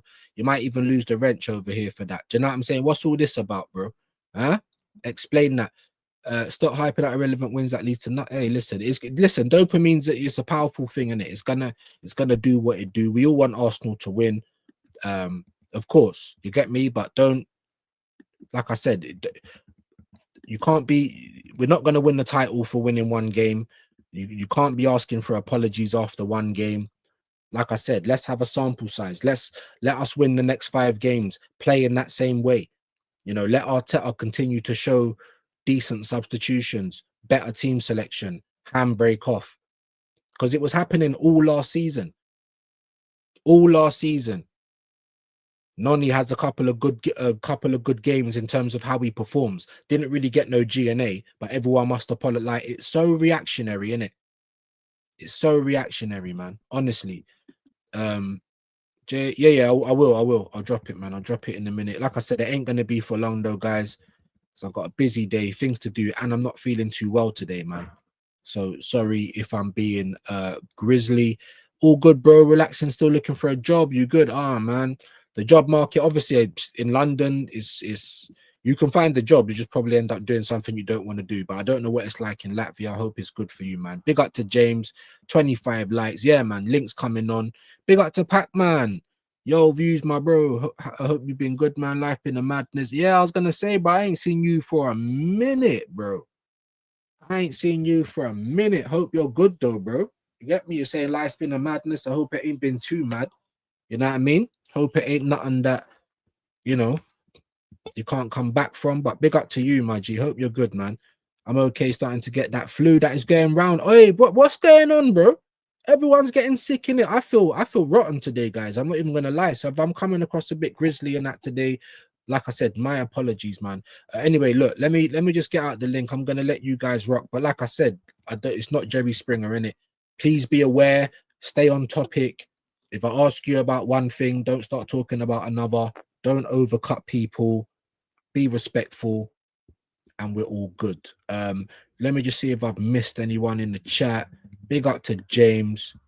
He's saying no fridge. If that's what the voice meant. No fridges in midfield, yeah, bro. Stop being so reaction. Let's see if he does that for the next 5 games. Because if he reverts back to type on Wednesday, then what? Or if the team, even if he don't, but the team doesn't give us a good performance, then what? And this is what usually happens.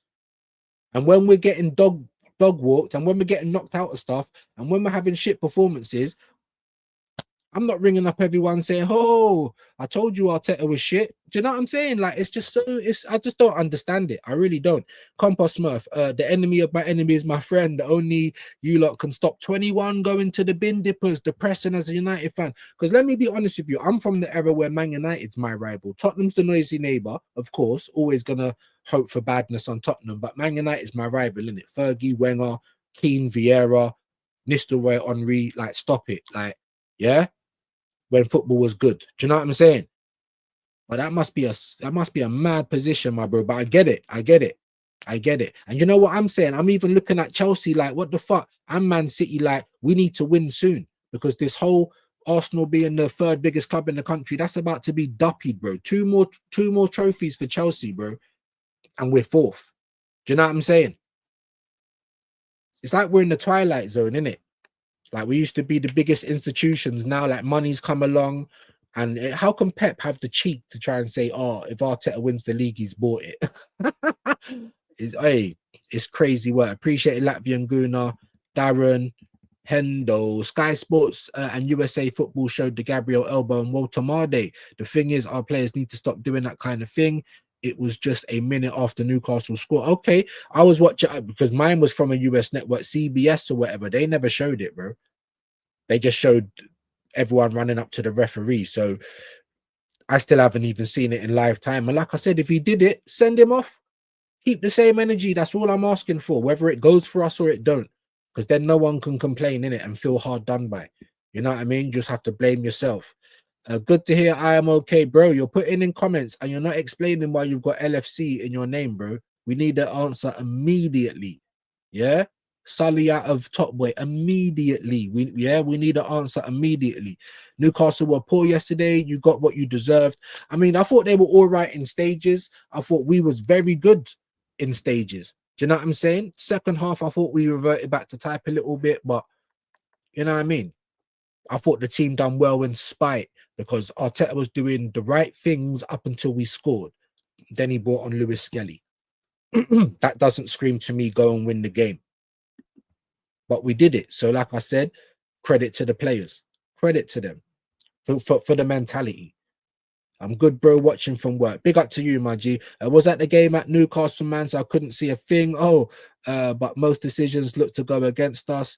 But I'm glad the lads didn't let that dictate our game. That's what I'm trying to say, bro. The referee wasn't very good. And like I said, he was missing things for Newcastle as well. Gabriel shouldn't even have been on the pitch, right? You know, so it just weren't good. Both pen calls were correct, both soft as fuck, in my opinion. Absolutely. Just like when someone gets dragged back when they're making a break, it's soft, it's not hard, but it's cynical. You're stopping a break. You're stopping them from having the advantage. That's why you get a yellow card no matter what. So the rules need to be the rules, guys. That's all I'm saying. It shouldn't be up for interpretation. Do you know what I'm saying? It should be very clear cut. And this is what causes the division. But they like it like that. Like I said yesterday, man, and or the last stream, I was chatting about world stuff and politics, division. You know what I mean? Big up to Darren Martin, big up Wahaha, big up Robert. If this team can grind out a very good win against Newcastle, then keep the same team for the next 5 games. Well, there you go, bro. Not just keep the same team. I want to keep the same performance. You see how we played in the first half? That's what I want to keep, because that's what's going to give me confidence that we can actually do something. If we then go to Olympiacos on Wednesday and we're shit, then what? But like I said, I'm talking too much. The stream's going on. Let's get the link out, man. Like I said, if you come on, be mindful of other people. Don't be talking for a million years. Don't be cutting across people, and please stick to the subject. But come on and have your view, man. Obviously, I'll give everyone a little a little time to just give their overall general stuff. But if you get asked questions, then answer the questions and don't go off into a next type of tirade, please. Thank you very much. Vigilante, get well soon. Of course, get well soon, man. All of you, Don, Shane, me, anyone that feels sick, you know what I mean? Latvian was ill not long ago. It's going around, man. It's like winter comes. It's like, I don't know if they're spraying shit out in the atmosphere. I don't know what, bro, but you know what I mean? Big up to you. Thank you, Kwame. Good journey home after, yeah, man. Moments, innit? Them kind of moments, right? Them kind of moments hopefully will be a catalyst to push us on. Hopefully. But what are we used to seeing from Arsenal? A great win, 5-1, Man City, Real Madrid. Oh, then the next game is shit. Can we have some consistency? Can we have 5 wins on the bounce? Do you know what I'm saying? With good performances, please. Give us something to be confident about.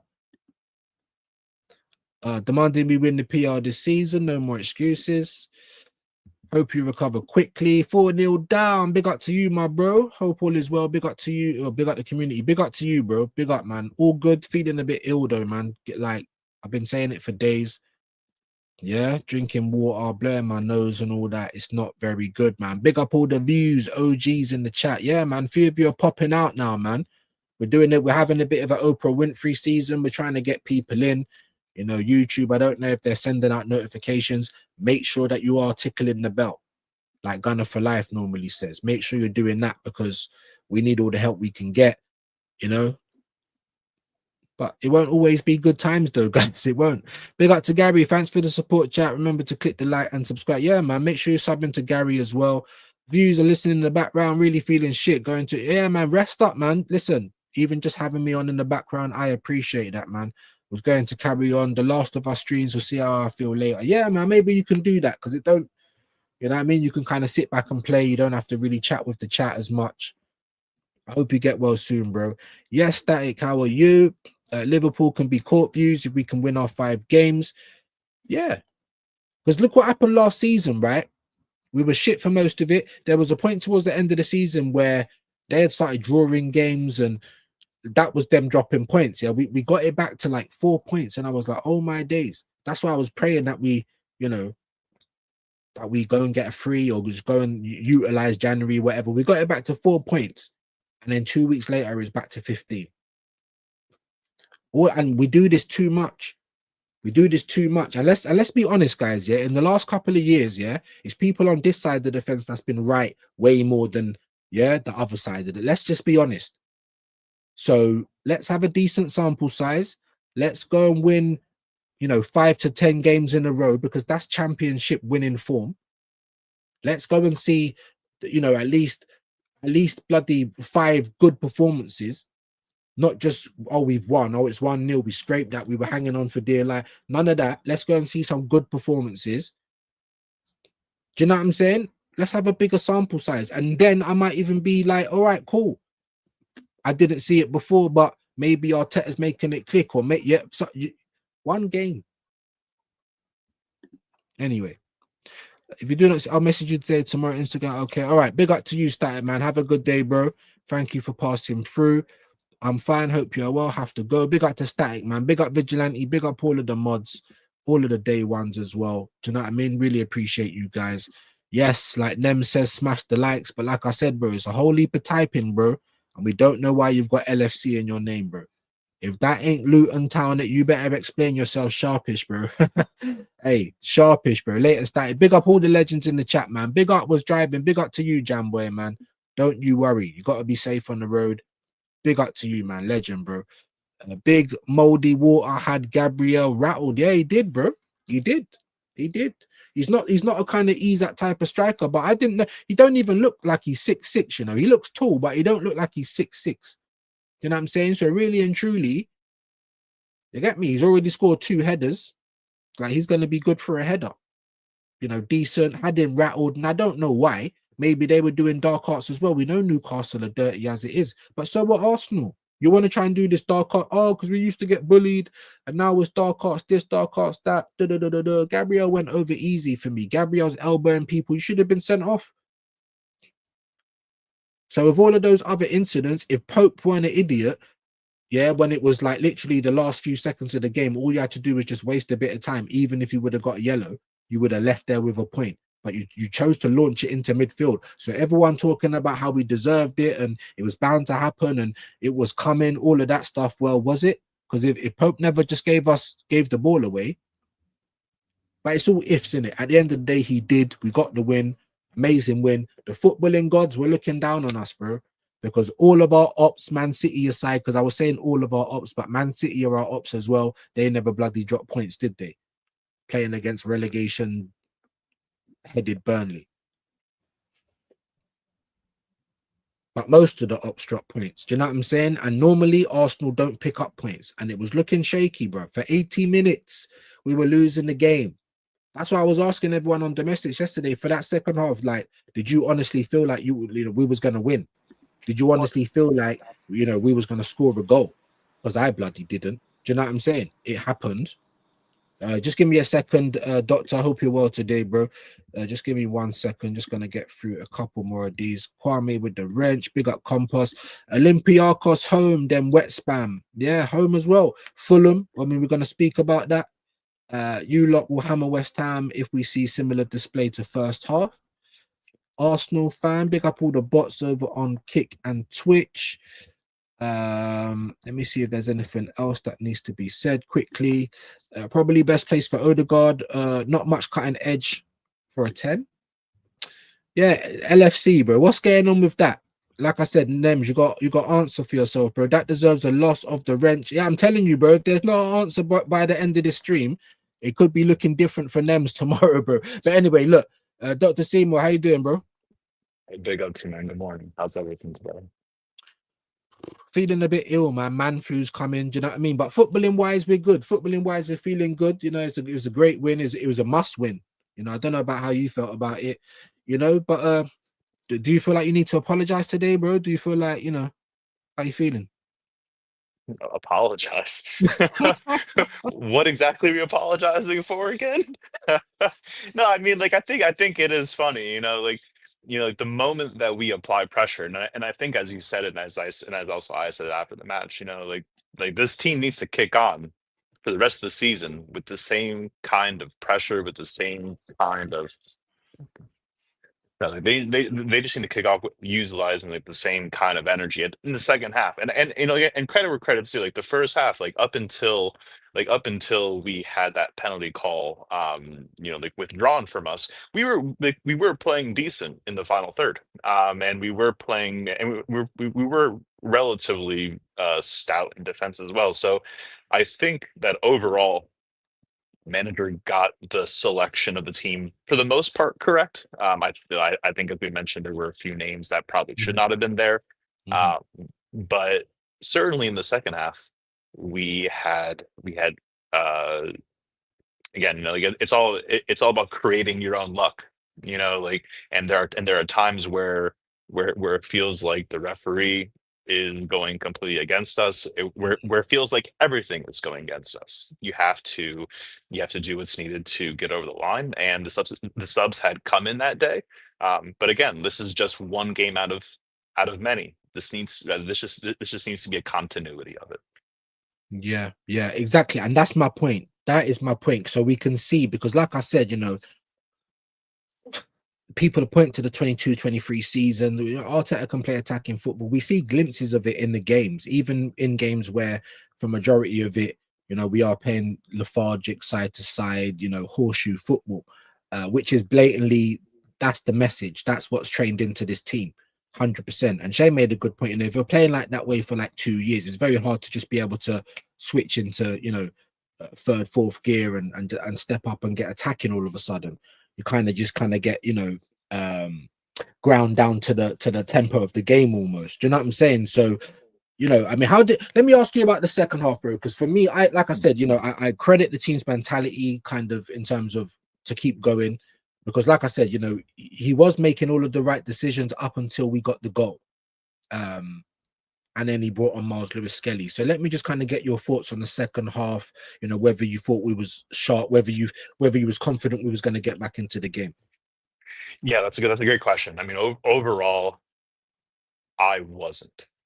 And I'll think, and I'm not sure if a lot of us had that similar confidence either. I think still to this day, a great concern of mine is when substitutions are made in the second half. I feel that sometimes they are made a little bit too late, and they don't have enough time to impact the match as much as they could. But again, like credit where credit's due, like the subs that were made, you know, like yesterday, like had come through. It won't be like that every single match though, which is why I'm still a firm believer that, you know, that if we are say 1-0 down, or rather that there's like a goal disparity, and we need ultimately 2 goals to get over the line and win a match, like I want to be seeing subs like in the 55th, 60th minute. I want them to at least have a half an hour's time to impact a game. And so I mean, but again, like it's all about those moments. So it's all about creating that luck, you know, and champions do that. The champions like get like those like last minute winners, especially when like the times have been tough the entire match. Mm, mm. Yeah, agreed. Ozzy, what you telling me, bro? I think you're muted, bro. Yo, what you saying, bro? You good? Yeah, man. Well, Yeah, I'm Redrin. What you saying? Bruv, do you know what is? Yeah. For one weekend, I'm happy in it. But it's one weekend. You know what I mean? It's not going to make my whole year. It's not going to make my whole month. Hey, but the sun's getting in my eyes, man. You let sun be shining, brother. Yeah, you know what I mean? Like, I was happy. Don't get me wrong, bro. I was like shouting and that when we scored and that, bro. I see you celebrate. Like, we get happy, obviously, bro. Like, people think, oh, bro, these man want us to lose and now and all this. But, like, I'm not going to get giddy over one result. That's what we've been reduced to as Arsenal fans. We get giddy over one good result. Like, we ain't beat these man for, 2 years now, whatever it is. Like, I want to be happy beating them. But Wednesday, do the same again. Next weekend, do the same again, and on and on and on and on. And then I'll be a happy fan. You know what I mean? Like, I'm not gonna, you know what I mean? Like, you know, like when you're a Liverpool City fan, you're expected to win every week almost. When have we had that? Every game we discuss, we're always like, you know what I mean? Even like playing teams like last season against Ipswich and whatnot, you're still like a bit edgy because you don't know what to expect. Like our performances haven't been consistent. So for me, like I want some consistency, and you want like people say, oh yeah, he needs to find his best team and whatnot, bro. It's not rocket science, man. It's not rocket science, you know what I mean? Well, you'd think it is. You'd think it is the way that he goes. The problem is he tries to make it like it's rocket science and he can do well at it. You know what I mean? He makes things complicated for him. This manager makes things complicated for himself for some reason. Like I've said it probably before here on your channel and other channels. This guy don't make things like logical for himself. And then some of these giddy fans, bro, oh, he's a master. He's a, you know, he's done a master class. He's a master. He's a genius. He's that. He's an architect. He's whatnot. But they were like, bro, you don't even hear like people like Pep that have won multiple leagues back to back and whatnot even get like showered with these names. Yeah, yeah. But No, this guy merits this euphoria of achieving nothing. So what did you think of the actual game? Did you think we was gonna score in the second half? Do you know what? For once, I actually enjoyed that first half an hour. There was that little transition in play. It was about 7-8 passes, and I think Trossard hit was it that chance or another chance? Where it was just like bam, bam, bam, bam, and you're like, yes, that's what I want to see. You know what I'm saying? We did look good, like a lot better than what we've seen. Some of the play was more fluid, than when we're like a bit past side to side and try to look for opening. I was very happy with that. And then we kind of relaxed a bit. And then they kind of came into the game. Obviously, they scored, and you're thinking, And then it gets to like that 67th minute. When it was getting to that 70th minute, I was like, do you know what? If we somehow walk away from here with a draw, it's a good result. Obviously, won it in the end. I'm very happy. And like what I'm saying is, was you confident though? Because what I'm trying to get to is, no, I wasn't confident. Did you think we were going to get the goal back? At that point, no, not really. I was thinking if we get some goal from a header, something, like I'll be happy with it. When it's getting to 70th minute and you're thinking, you have sections in the game where you're good and when you're not. It wasn't like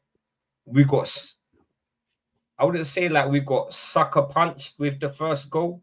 It was probably the team on the upper hand, and then obviously they scored. But then it wasn't like we was consistent after that. You know what I'm saying? It was like we kind of it kind of halted us a bit, and then we came back into the game. Yeah, no, everyone seems like to be with Newcastle. Like you asking me, was I confident? I'm never confident against. As a team, you haven't beaten in like 2 years, bro. So chilled, bro. Sometimes I don't know when you finish talking or not, bro. Like I don't mean to be rude, but because you talk so chilled, I'm like, oh, you stopped, and then I'll say something, and then you'll carry. I'm thinking, oh, have you stopped? So yeah. So I went on to domestic straight after the game. Obviously, I've got to bring the rest of the people in, so I don't want to stay with you for too long. But the general consensus, this is why I asked you and Doctor about it, was that they were kind of confident we were going to get something out of that game. Now, I was watching the second half, and for me, it was a hope and a prayer. I was fingers crossed, please, can we get something? Not, oh, yeah, we're definitely going to do it. Yeah, likewise. Yeah, I'm happy with the result. Like I said, but I was watching, I was like in and out of I had like your stream in the background. It's thinking, like I said, when we got to that 70th minute, I was thinking, but walk away with a 1-1, I'll take it. But then what I like seeing was we got that 1-1, and then after they kind of pushed for it, which we're not used to seeing. We used to seeing this team like left on its laurels. Like where was that against City? Where was that against Liverpool? That's what we need to see more of now. It can't just be like a one-off. Yeah, I hear it. That's what I'm hoping for now in the future. Yeah, I think that's what we're all hoping for. Big up DG. Big up. Hope you're good. Give us your thoughts on the Newcastle game yesterday, bro.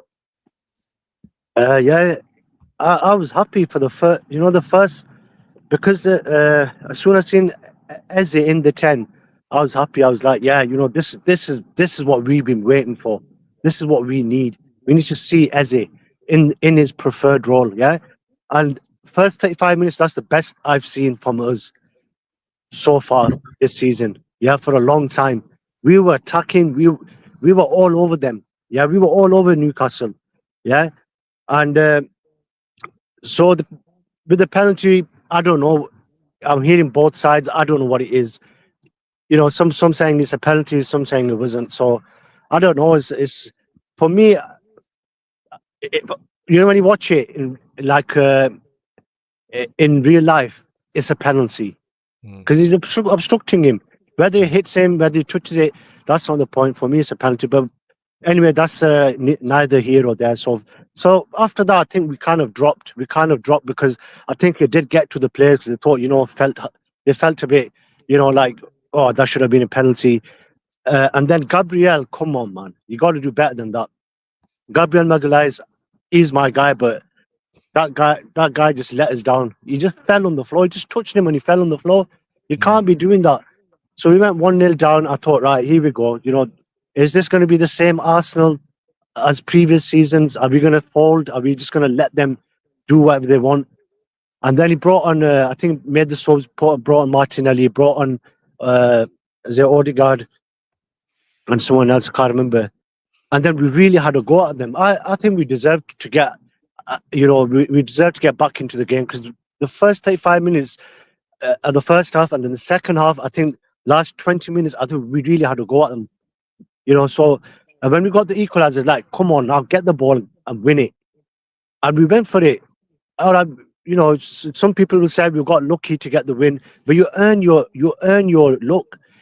The way we played, and I even said in the last stream, I said if we play Eze in the 10, we win 2-1. Do you remember that? I said Yeah, that. it's like I said, bro. Like the whole world's been Yeah. asking Jose to play in the 10, bro. Like Yeah, everyone yeah. wants to do that. But no, No. good call. But what I'm trying to say is, bro, like because obviously it sounds like you're pretty, like you're very very happy with it, just Yeah. like the rest of us. But the reason why we come to this. We come to these kind of points, and the reason why we Yeah. come across the way we do is because we need to see consistency. What you said there, I agree with. Yeah, we played really well for the Yeah. first half. In the second half, yeah, I rate the mentality to keep going and to Yeah. because, like I said, Arteta brought on Miles Lewis Skelly. The other sub he made DG was Moreno as well. And I've Yeah. seen some watch-alongs from other content creators that were cussing, and they're positive fans. They were cussing when Moreno was coming on, right? So all I'm saying is the way we played in the first half, which was brilliant, by the way. Yeah, I Yeah, didn't feel like we continued it as much in the second half. I wasn't as confident we was going to go on to equalize or win. Yeah. So all I'm saying is, look, do you feel like that we can actually push on with that now? Did you see enough to feel like Arteta's going to learn from that? Yeah. For me, he has to. He has to learn from that. He has to take the positives. Because there was negatives and there was positives. Lots The of positives. positives I saw was Eze playing in the 10, pace on the wings, attacking them. And then when he brought on Moreno, I was like, what's he doing? Even I was like, but then I thought, yeah, he's good at, he's a clutch player. He's good at getting those goals under pressure. So, and then we was actually really on him then. At that point, we was on top. Because then Odegaard was actually playing well as well. So see, the pressure's taken off Odegaard because why? Because we've got the squad now. You understand? So now Odegaard's playing better. He was getting the ball. He's playing his nice passes. He's getting some good into good areas. Then I thought, you know what? This just needs a headed goal. This is that type of game. Because Newcastle have got tall players. Yeah, they've got big, strong big guys yeah. So they're just barging everyone. They're just like playing rugby tactics basically. Same old magpies, always rugby, yeah. Always playing rugby tactics. That's what they do. But then when that ball went in, obviously at that point we're kind of deflated. We're like, oh come on, just get at least get a draw. That's what I was thinking. At that point, I was thinking, just get a draw, man. We can't lose. You know what I mean? We can't drop points. When we got that header and it was a draw, I was like, right. And then Rice said, Rice, do you see Rice? He's like, grab the ball. Come on, let's go. Moreno wants to celebrate. Goes to him, no. Let's get the ball. Let's get the ball. Do you see that? Why do you think that is, bro? Why do you think Because- that is? Let me tell you, because of online discourse. When everyone Yeah. says you don't have nothing to do with nothing, Arteta never sees this. Funny that, innit? Yeah, Yeah, because Declan Rice is, when we was cussing him for celebrating, the next week he was like, oh no, let me not sell it. Yeah, they see Yeah. what goes on. Let me just bring in Everest though, because we haven't got too long on the show and we Yeah. can't have, we need to bring in everyone. Obviously, Doctor's been waiting patiently as well. Just a quick roundup of what you saw yesterday, bro. Yeah, it was a statement win, and Gabriel becoming the savior, and keeping all the hopes alive, especially after my team fucked it up.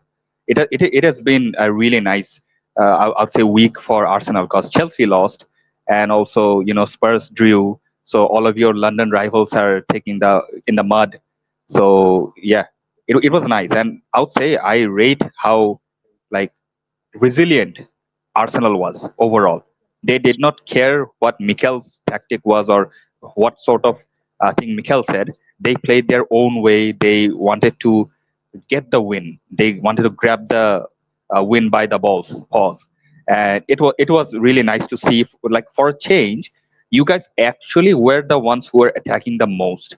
So it looked really, really like promising, I would say. And obviously the first goal of the Newcastle, and there would be controversies like that Nick Pope one. Like it's gonna be a bone of contention, but at least you got the win. That's the main thing, because the win overshadows everything else, and you can say that it was a proper justice for you guys. So in the end, I would say congrats, and obviously well fought win, because Newcastle is a very tough place to go to, no matter which team it is. So it's a good signing, because I think last season you lost to them 3 times, right? So this time you managed to get a win over them. So it actually shows that yes, you can do things. If things go south, you can actually have the players that can make the change. That can be the change maker. So hopefully this carries on. I don't know how long it will carry on, because obviously Arteta is the one that is kind of like the question mark. But otherwise, the team is solid. I would say, like, if you bring somebody else that can, like the world class manager, this team is gonna fly. That is the thing. So obviously, best of luck, and let's see what James has to say. Because James, he's the Mister One. He's the one obviously gonna go against all of our thoughts. So let's Big see wet if floor we signs argue or everywhere. not. No, definitely, You know what I'm definitely. saying? Wet floor signs. All right, come Get on, towels. You know what I'm saying? Come on, then, bro. Let's get it. trust me. No, listen. Do you know what? During the moment yesterday, I was pissed, yeah, at the referees and all that. But you know what? After the victory, waking up the next day, thinking about it properly, I'm glad it went like that. Do you know why? Because if we won, if we got the penalty and we scored and we thrashed them 3-0, the rivals and even, I hate to say it, the Arteta doubters, they would chat the most. Yeah. So Fact, winning fact. like that shows, yeah, that we are a good team, because we had it against us. St. James's Park, the 12th man, the PFA, like it just felt like everything was against us, yeah. They was using dark arts, yeah, the whole first half, yeah, and we played well. I was seeing them throw Eze to the floor, referees like play on. 2 minutes later, something softer happens the other way around, and he's like foul straight away.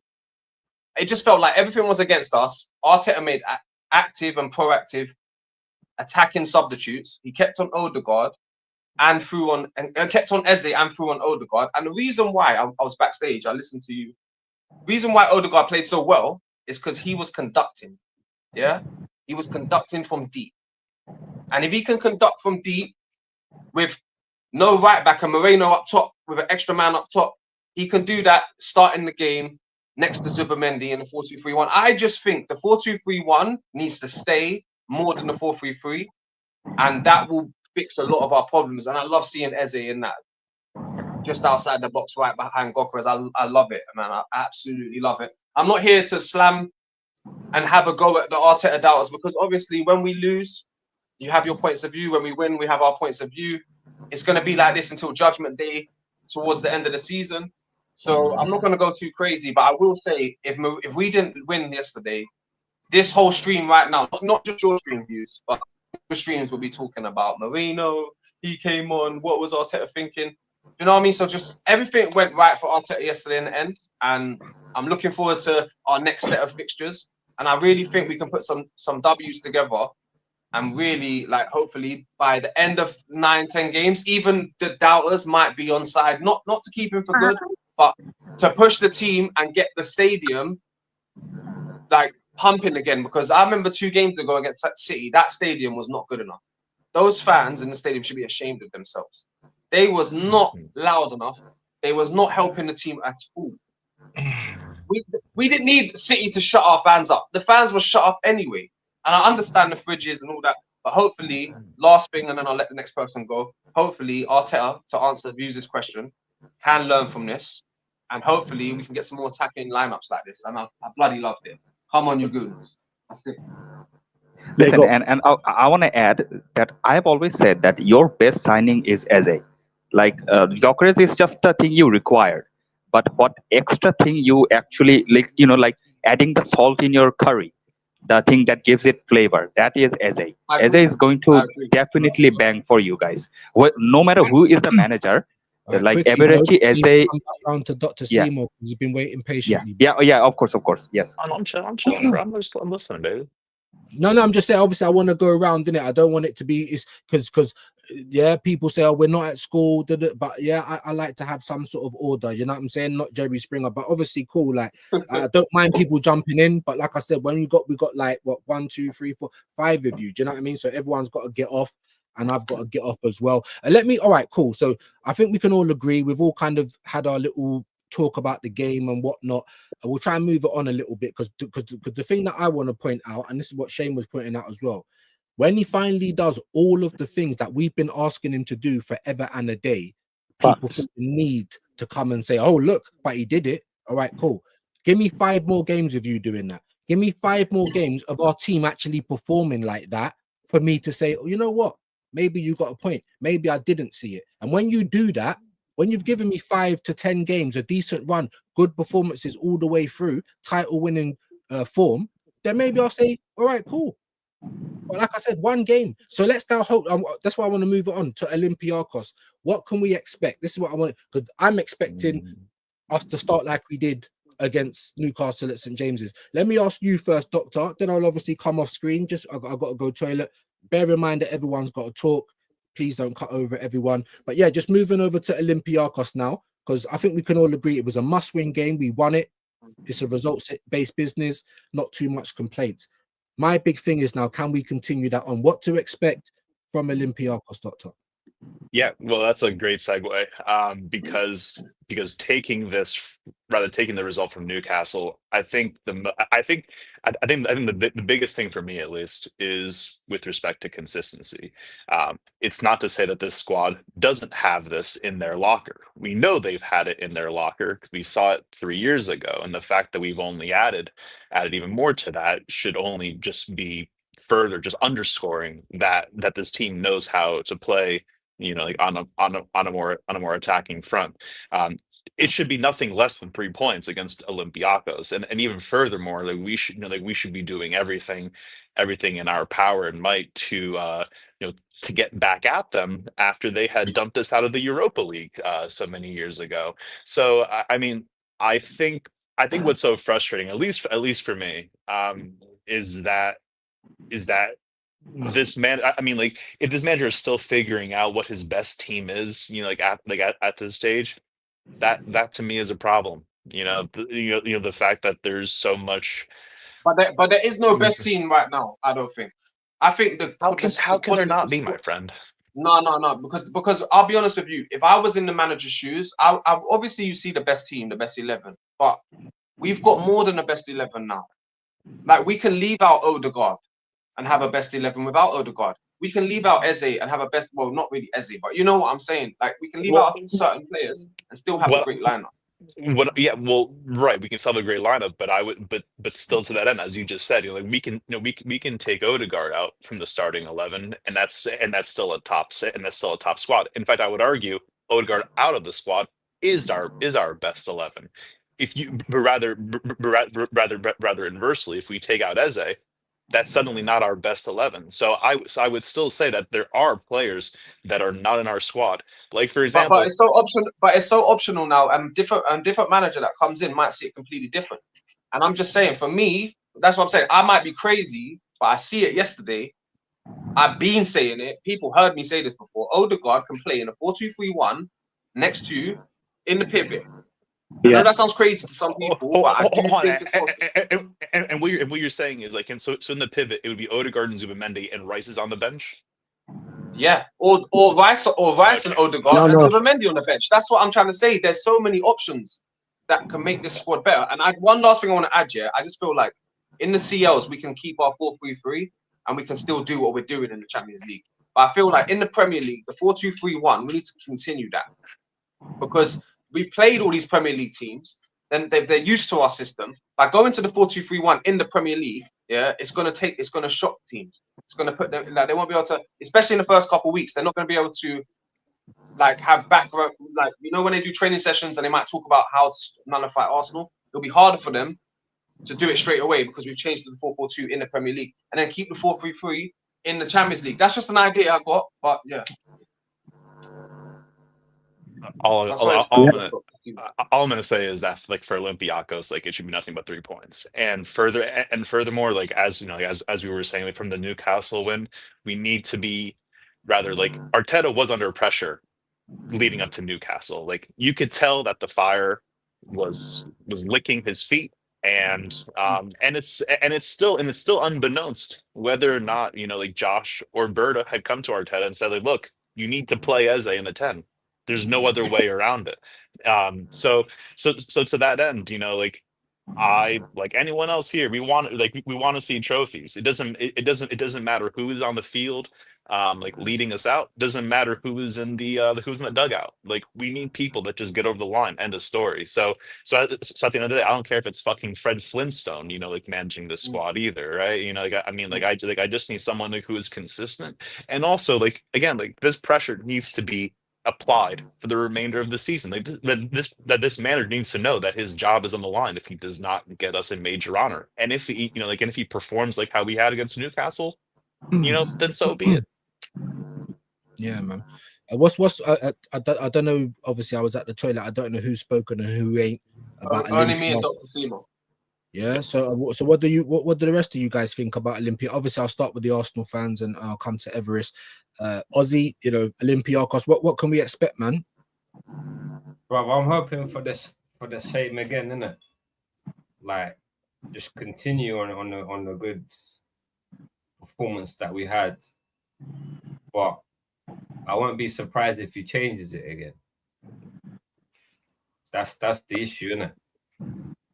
But he should change it. Eze should be on the bench this game. For Olympiacos, yeah. What do you guys think? I mean, all right? Let me ask you a different thing. Did you think he's learned enough from the Newcastle game to continue in the same vein? He should do. He got the win. Like it's the, you know what I mean? Like to keep the handbrake off with this team, with the talent you got, bro. You don't play with the handbrake. Yeah, it's criminal to play with the handbrake that he's been doing for the first couple of games. Right. You know what I mean? We're not, but you'd think, this team, like we've just come back from the championship and we're trying to like not lose games. I'll be honest, but that's how it's felt in certain games. Like, how many times have we said, "Oh, we're like playing not to lose, but we should be playing to win"? So yeah, just continue. Like, if he's not gonna start Eze for this game, then play Nweri. Like, I don't want to see three fridges ever again in midfield, unless like with only in them circumstances. It's like when you're 10, like 10 man down and you're 2-1 up.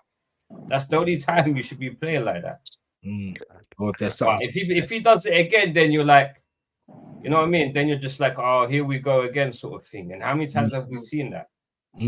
Like, you want, when there's a positive, continue running with that. Yeah. But then he just likes to. It's like he likes to chop and change for the hell of it. Sometimes when they say if it's not broke, don't. If it's not broken, don't fix it, sort of thing. So it's not. No, totally. You know what I'm saying? Totally agree. DG, bro. Let me come to you then we'll come to Everest. Like, what can we expect? Do you think he's learned from the Newcastle win? Obviously you was talking about the last minute winner maybe spurring us on, to kind of kick on now with performances and everything else. So I mean, what can we expect at Olympiacos? Hopefully he's learned that this is the way we need to play. So from this result, I'm hoping it gives the team some courage, like to play without fear. That's some confidence. And So we know in football, winning breeds winning. So we need to keep this going now. We need to keep this, and hopefully, for me, I've always said, like even in pre-season, I was saying Rice in the 6, Eze in the 10, and Odegaard in the 8. That for me is our strongest midfield. Go with the strongest team against Olympiacos, and then if they're getting tired, need to make changes, make the changes. Do you understand? Go strong again, and then really, we need to keep this going. If he keeps this going, then I've got no complaints. But if he starts doing the three fridges again, things like that, then we've got to worry. Right. Right. No, I totally agree. And you know what, DG, I'm actually with you on that. I obviously Ozzy said he don't want to see Eze starting. I mean, me personally, I wouldn't want to see Saka start in that game, but it depends on the fitness of Wanyeri and other things. But I kind of like that idea because I'm of the opinion that you start strong, like you try and kill the game in the first 20, and then you can do the fridges and everything else. So well said. Let me ask you, Everest, obviously, before I ask you about Olympiacos, because obviously it's not your team playing. As a Liverpool fan, obviously that result, I mean, you're a rival. Are you worried now? Because obviously I've been on X and it's just crazy. The amount of we're going to win the league now and all this other stuff is just off the chain. I mean, do you feel worried? Do you feel pressured, bro? No, I don't feel pressured. The only worry I have is with my own team because my players aren't gelling the way I want them to. Because Arsenal can do whatever they want unless we get our work done. Then what's the point of me supporting my team and backing them when they're not performing? Because they have to deliver the result. Uh, I believe that if Ekitike was in the pitch, then we would have probably had more chance of actually like giving a fighting chance to Crystal Palace. But since he was out of the question, and then Isak started misfiring, Salah had a stinker, and obviously Konate's mind is already at Madrid. So like it's going in the drain for now, and that's why I'm a bit frustrated because it's not that we lost to Crystal Palace. It's like we weren't we were almost invisible because Palace, apart from Allison's like world class saves, we would have been like trashed really badly. So that is the like concern for me. And if I talk about Arsenal, I don't think that in the group stages you will have any problem like passing the teams because whether it's Olympiacos or any other teams, you're going to easily breeze past the things. The We're through question by December, by the way. because the question like is always about the Premier League, in it, because it is the long marathon, and whether you can actually keep on chugging all the results and get that winning momentum, just like DG2 says that winning breeds winning mentality, and that gives you more and more chances of success. That is the thing, because who knows, like if you go and play against Olympiacos, someone crucial gets an injury and then they're missing the next Premier League match, which is a crucial match. And then probably because of them missing, you are either having a draw or a loss. Then you're running, you're trailing back in the race again. That is the concern that will always remain. So it is all up to Arteta to manage whoever he wants to in order to keep everybody's fit, because he overworked the hell out of the players, but Barta gave him the squad depth, and now he has to work with that and keep everybody on top form.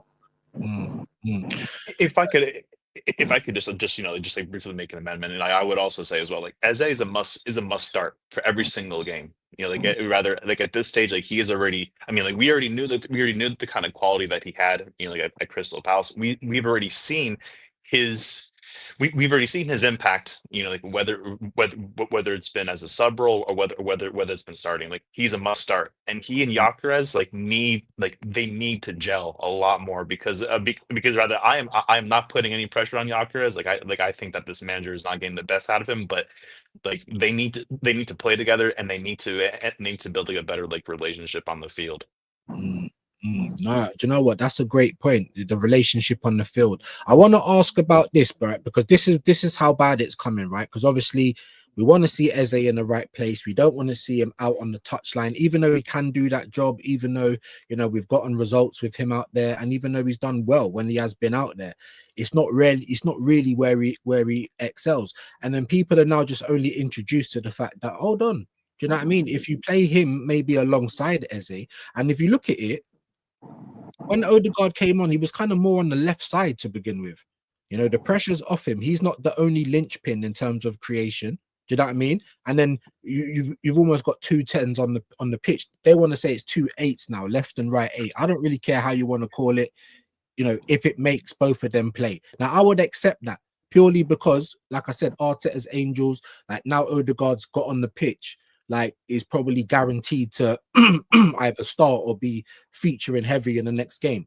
So maybe there is a world where we work them both together. I mean, what you saying, James, about that, about, you know, 2 8s? Do you see a world where, because that's a great point. I mean, for parts of that game yesterday, Rice in the 6, Eze and Odegaard in front was kind of cooking. Do you know what I mean? Like, what's your thoughts on that? Look, I've said it many times. We need to play 4-2-3-1 more often. I do think that Odegaard's better as a conductor than a 10, and I just think Eze's more suited for the free role. He's the talisman. I do agree with Dr. Seymour when he says that. But the one thing I don't agree with is, yes, he needs to start 90% of the games, but not every game, because we got to make sure he doesn't get injured. And I just think, yeah, that I know this is going off topic a tiny bit, but I think he's managing the minutes around the squad. And there's, apart from him, Capier, there's only one player in that squad that can be upset with the minutes they played this season. And we all know who that is. That's Skelly. Everyone else, Calafiori, Mascara, the whole, I don't need to list the whole team, the whole team. Yeah, no. He's got minutes. He's played minutes in the central positions. Come on, man. He ain't even been. I just feel like everyone's getting minutes, and it's a marathon, not a sprint. And I feel like he does know that Eze is one of his main cards. And look, people said that Grealish got ruined by Pep, but Pep didn't play him hardly for the first year. Eze's already coming into the team early, and I just feel like he's gonna become the main player in our team. He's gonna become what Dr. Seymour said. But we just got to be patient. And I do feel, back to Views' question, I do feel Odegaard and Eze can play in the same team. But like I said, they have to have Rice or Zubamendi behind them. And it probably have to be Rice, because he covers ground, like he covered 2 grounds yesterday. Yesterday, he saved us like a centre-back twice. And that's why you need him on the pitch. Zubamendi ain't catching him. They would have made it 2-0. Zubamendi ain't doing that.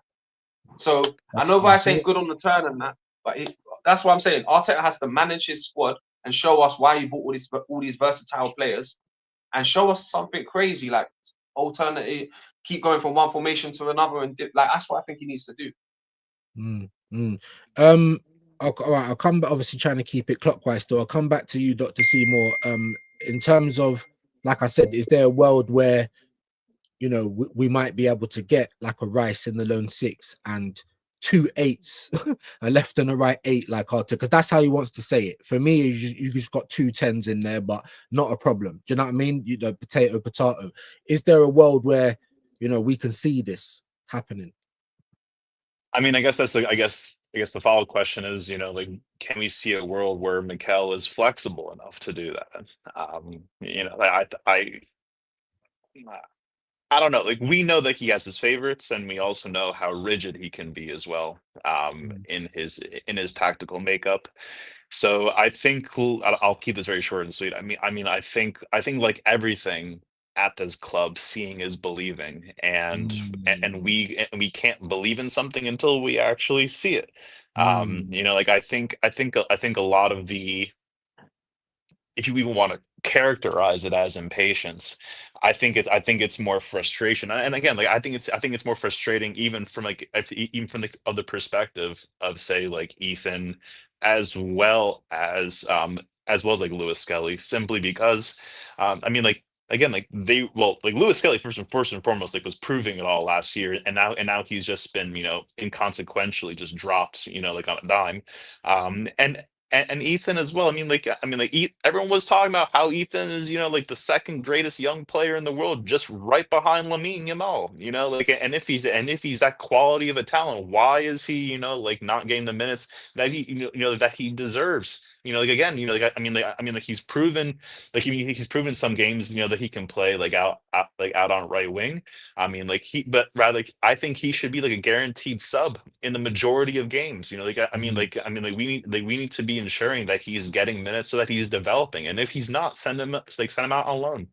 Yeah, yeah. No, good point, Ozzy. What do you think about, like I said, a world where we can maybe have Rice as the lone six and Odegaard and Eze in front? Do you think that's something that we can do? Do you think that's something that Arteta will implement on a regular basis? It can be possible. Whether he'll implement on a regular basis, I don't think so, because he's never done it before. And then the thing is, you got to think strategically where you ain't going to be able to do that every game.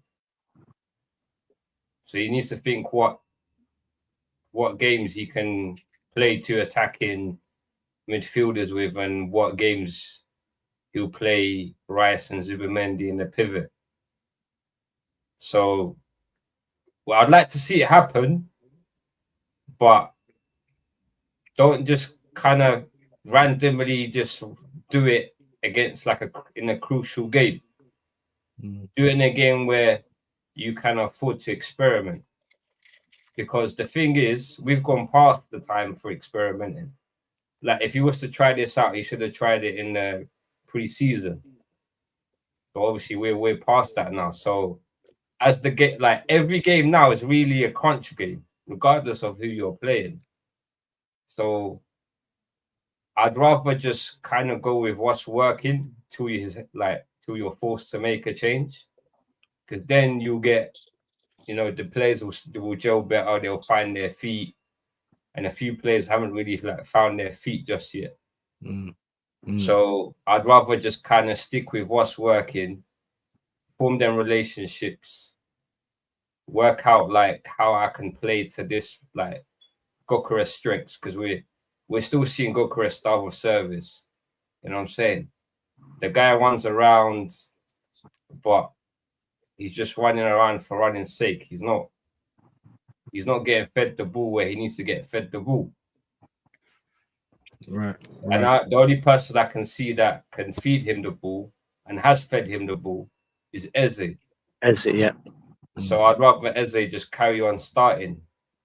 And then if we're, I don't know, let's say like in a Champions League game where we've already qualified, whatnot, or if it's like a FA Cup game where we're playing League One opposition again and whatnot, then you can start tinkering with the team.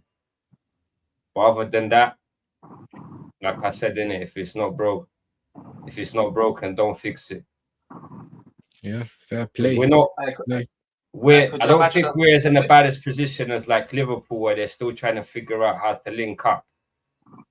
I think there is some good link up play, but it's not fully there. If you know what I'm saying, it's still kind of not fully running yet. Yeah. No, I get that. What do you think about that DG2? Obviously, I'm gonna try and round this up soon because I need to step out. But big up to all of you guys. DG, let me ask you the question, Everest, and we'll get your last words and I'll wrap. But just like I said, because maybe it's something that could work for us. Maybe that could be the winning option, is to having the 1-6 and the 2 8s, however you want to call it. What's your thoughts on that, bro? Yeah, for me that's the way that's what I want as well.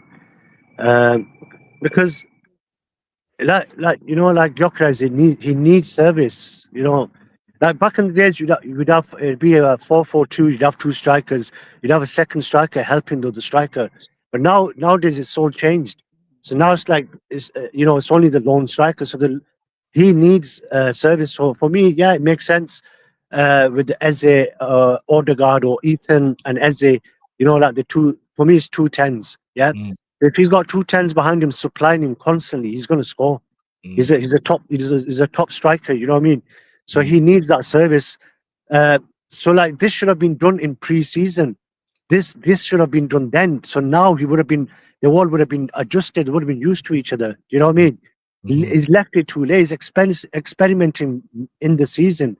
He should have done this pre-season. Now we would have seen, like, Gyökeres getting the service, but it's never too late. So as long as he sticks with this, I think we're okay. We'll be fine going forward. Like in attack, we'll be good. If he goes back to that old rubbish again, that's when we have to worry. Yeah. That's when we have to worry. But at the moment, if he does this, I'm happy. Yeah. No. Well said, bro. Well said. Everest, obviously, you ain't really got any skin in the game. You know what I mean? Is there a particular midfield, obviously, as quick as you can, a particular midfield that you think Arteta should play, or that you think is the strongest for Arsenal?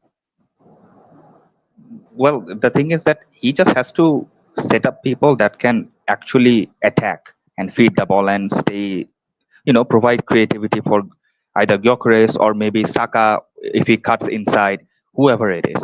Because he just needs to remember 3 years ago when everybody was, playing the attacking types of football, when Arsenal was actually thrashing teams left, right, and center. Because now, at that time, you can say that, okay, we were attacking, but we did not have the squad depth that could keep on that. Like, they got fatigued. But now you got the squad depth. So if you get back to that attacking style of play, it could. And also, he should not be pragmatic when it comes to facing stronger teams. He should grab everybody by the balls and try his best to go like gung ho. That is because look, you could have actually gone a win against us if you went for it, because this Newcastle game proved that. And there could be other games when you think that, okay, this is a very harder away team, so let's go over there and try to stay as calm and collected and as congested as possible. But that may work against you. So always keep a balance. And obviously he has to play the best. As long as you're winning, nobody will complain. And do what is you feel like that it will work. And obviously the fan base has their own say as well, so respect them. Don't just go always just think about, ooh, I have some certain fan base backing me, so I just go with the flow and just do whatever they're trying to spew online. But you have to keep everybody in check. And he should and also, about the interviews, whenever you tries to be sarcastic and makes those snide remarks, he should be mindful of that, because that can go really bad, really horribly. Already has last season. All right, cool. Let me just big up Cooper though. Thank you ever so much, my guy. Big up to you for the super chat. Really appreciate that. He said big up views in the community, love and respect.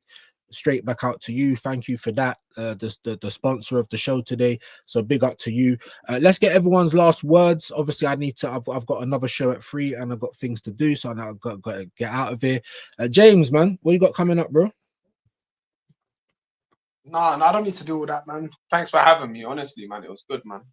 Yeah, come on, man. Always, man. Obviously, we try and get as many people on as we can for these match revisited shows. Doctor, man, you got anything coming up or on a new channel or whatnot? Not as of yet, but I mean,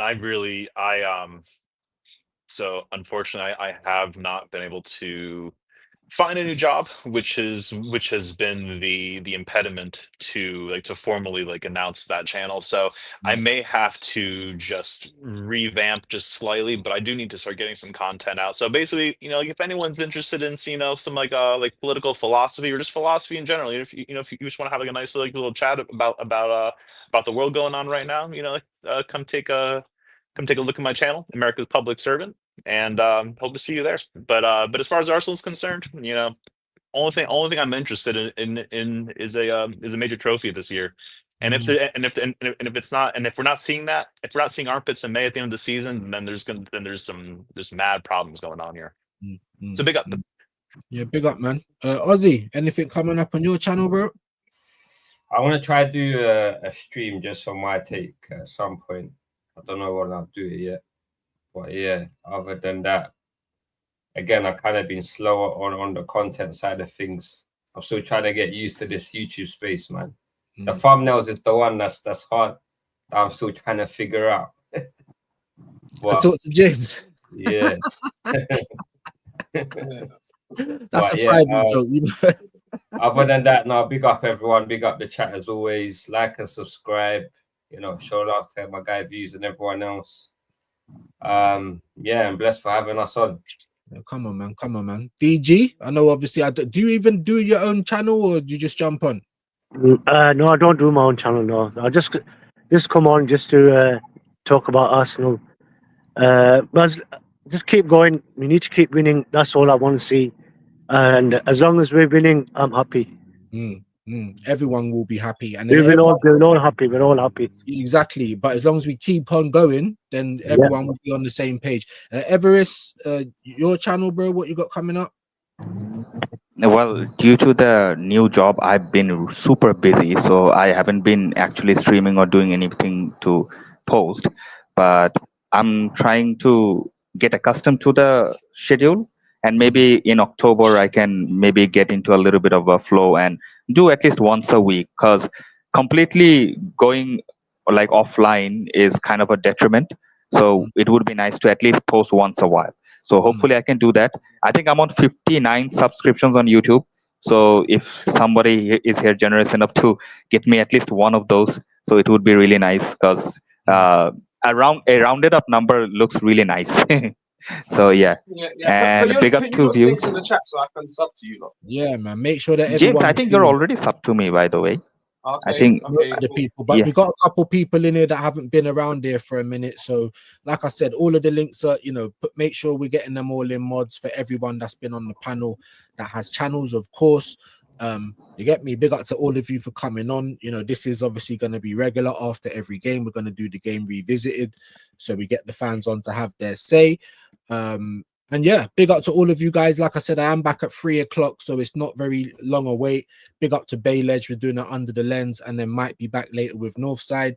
But until then, people, we're gonna probably send you over. Let's actually see who's live, because I think you was live before, James, isn't it? Like, yeah, I'm not live now. I've got to go out as well. Now, obviously, let's have a look. Don Hassam and Northside. So we're gonna send you to Northside.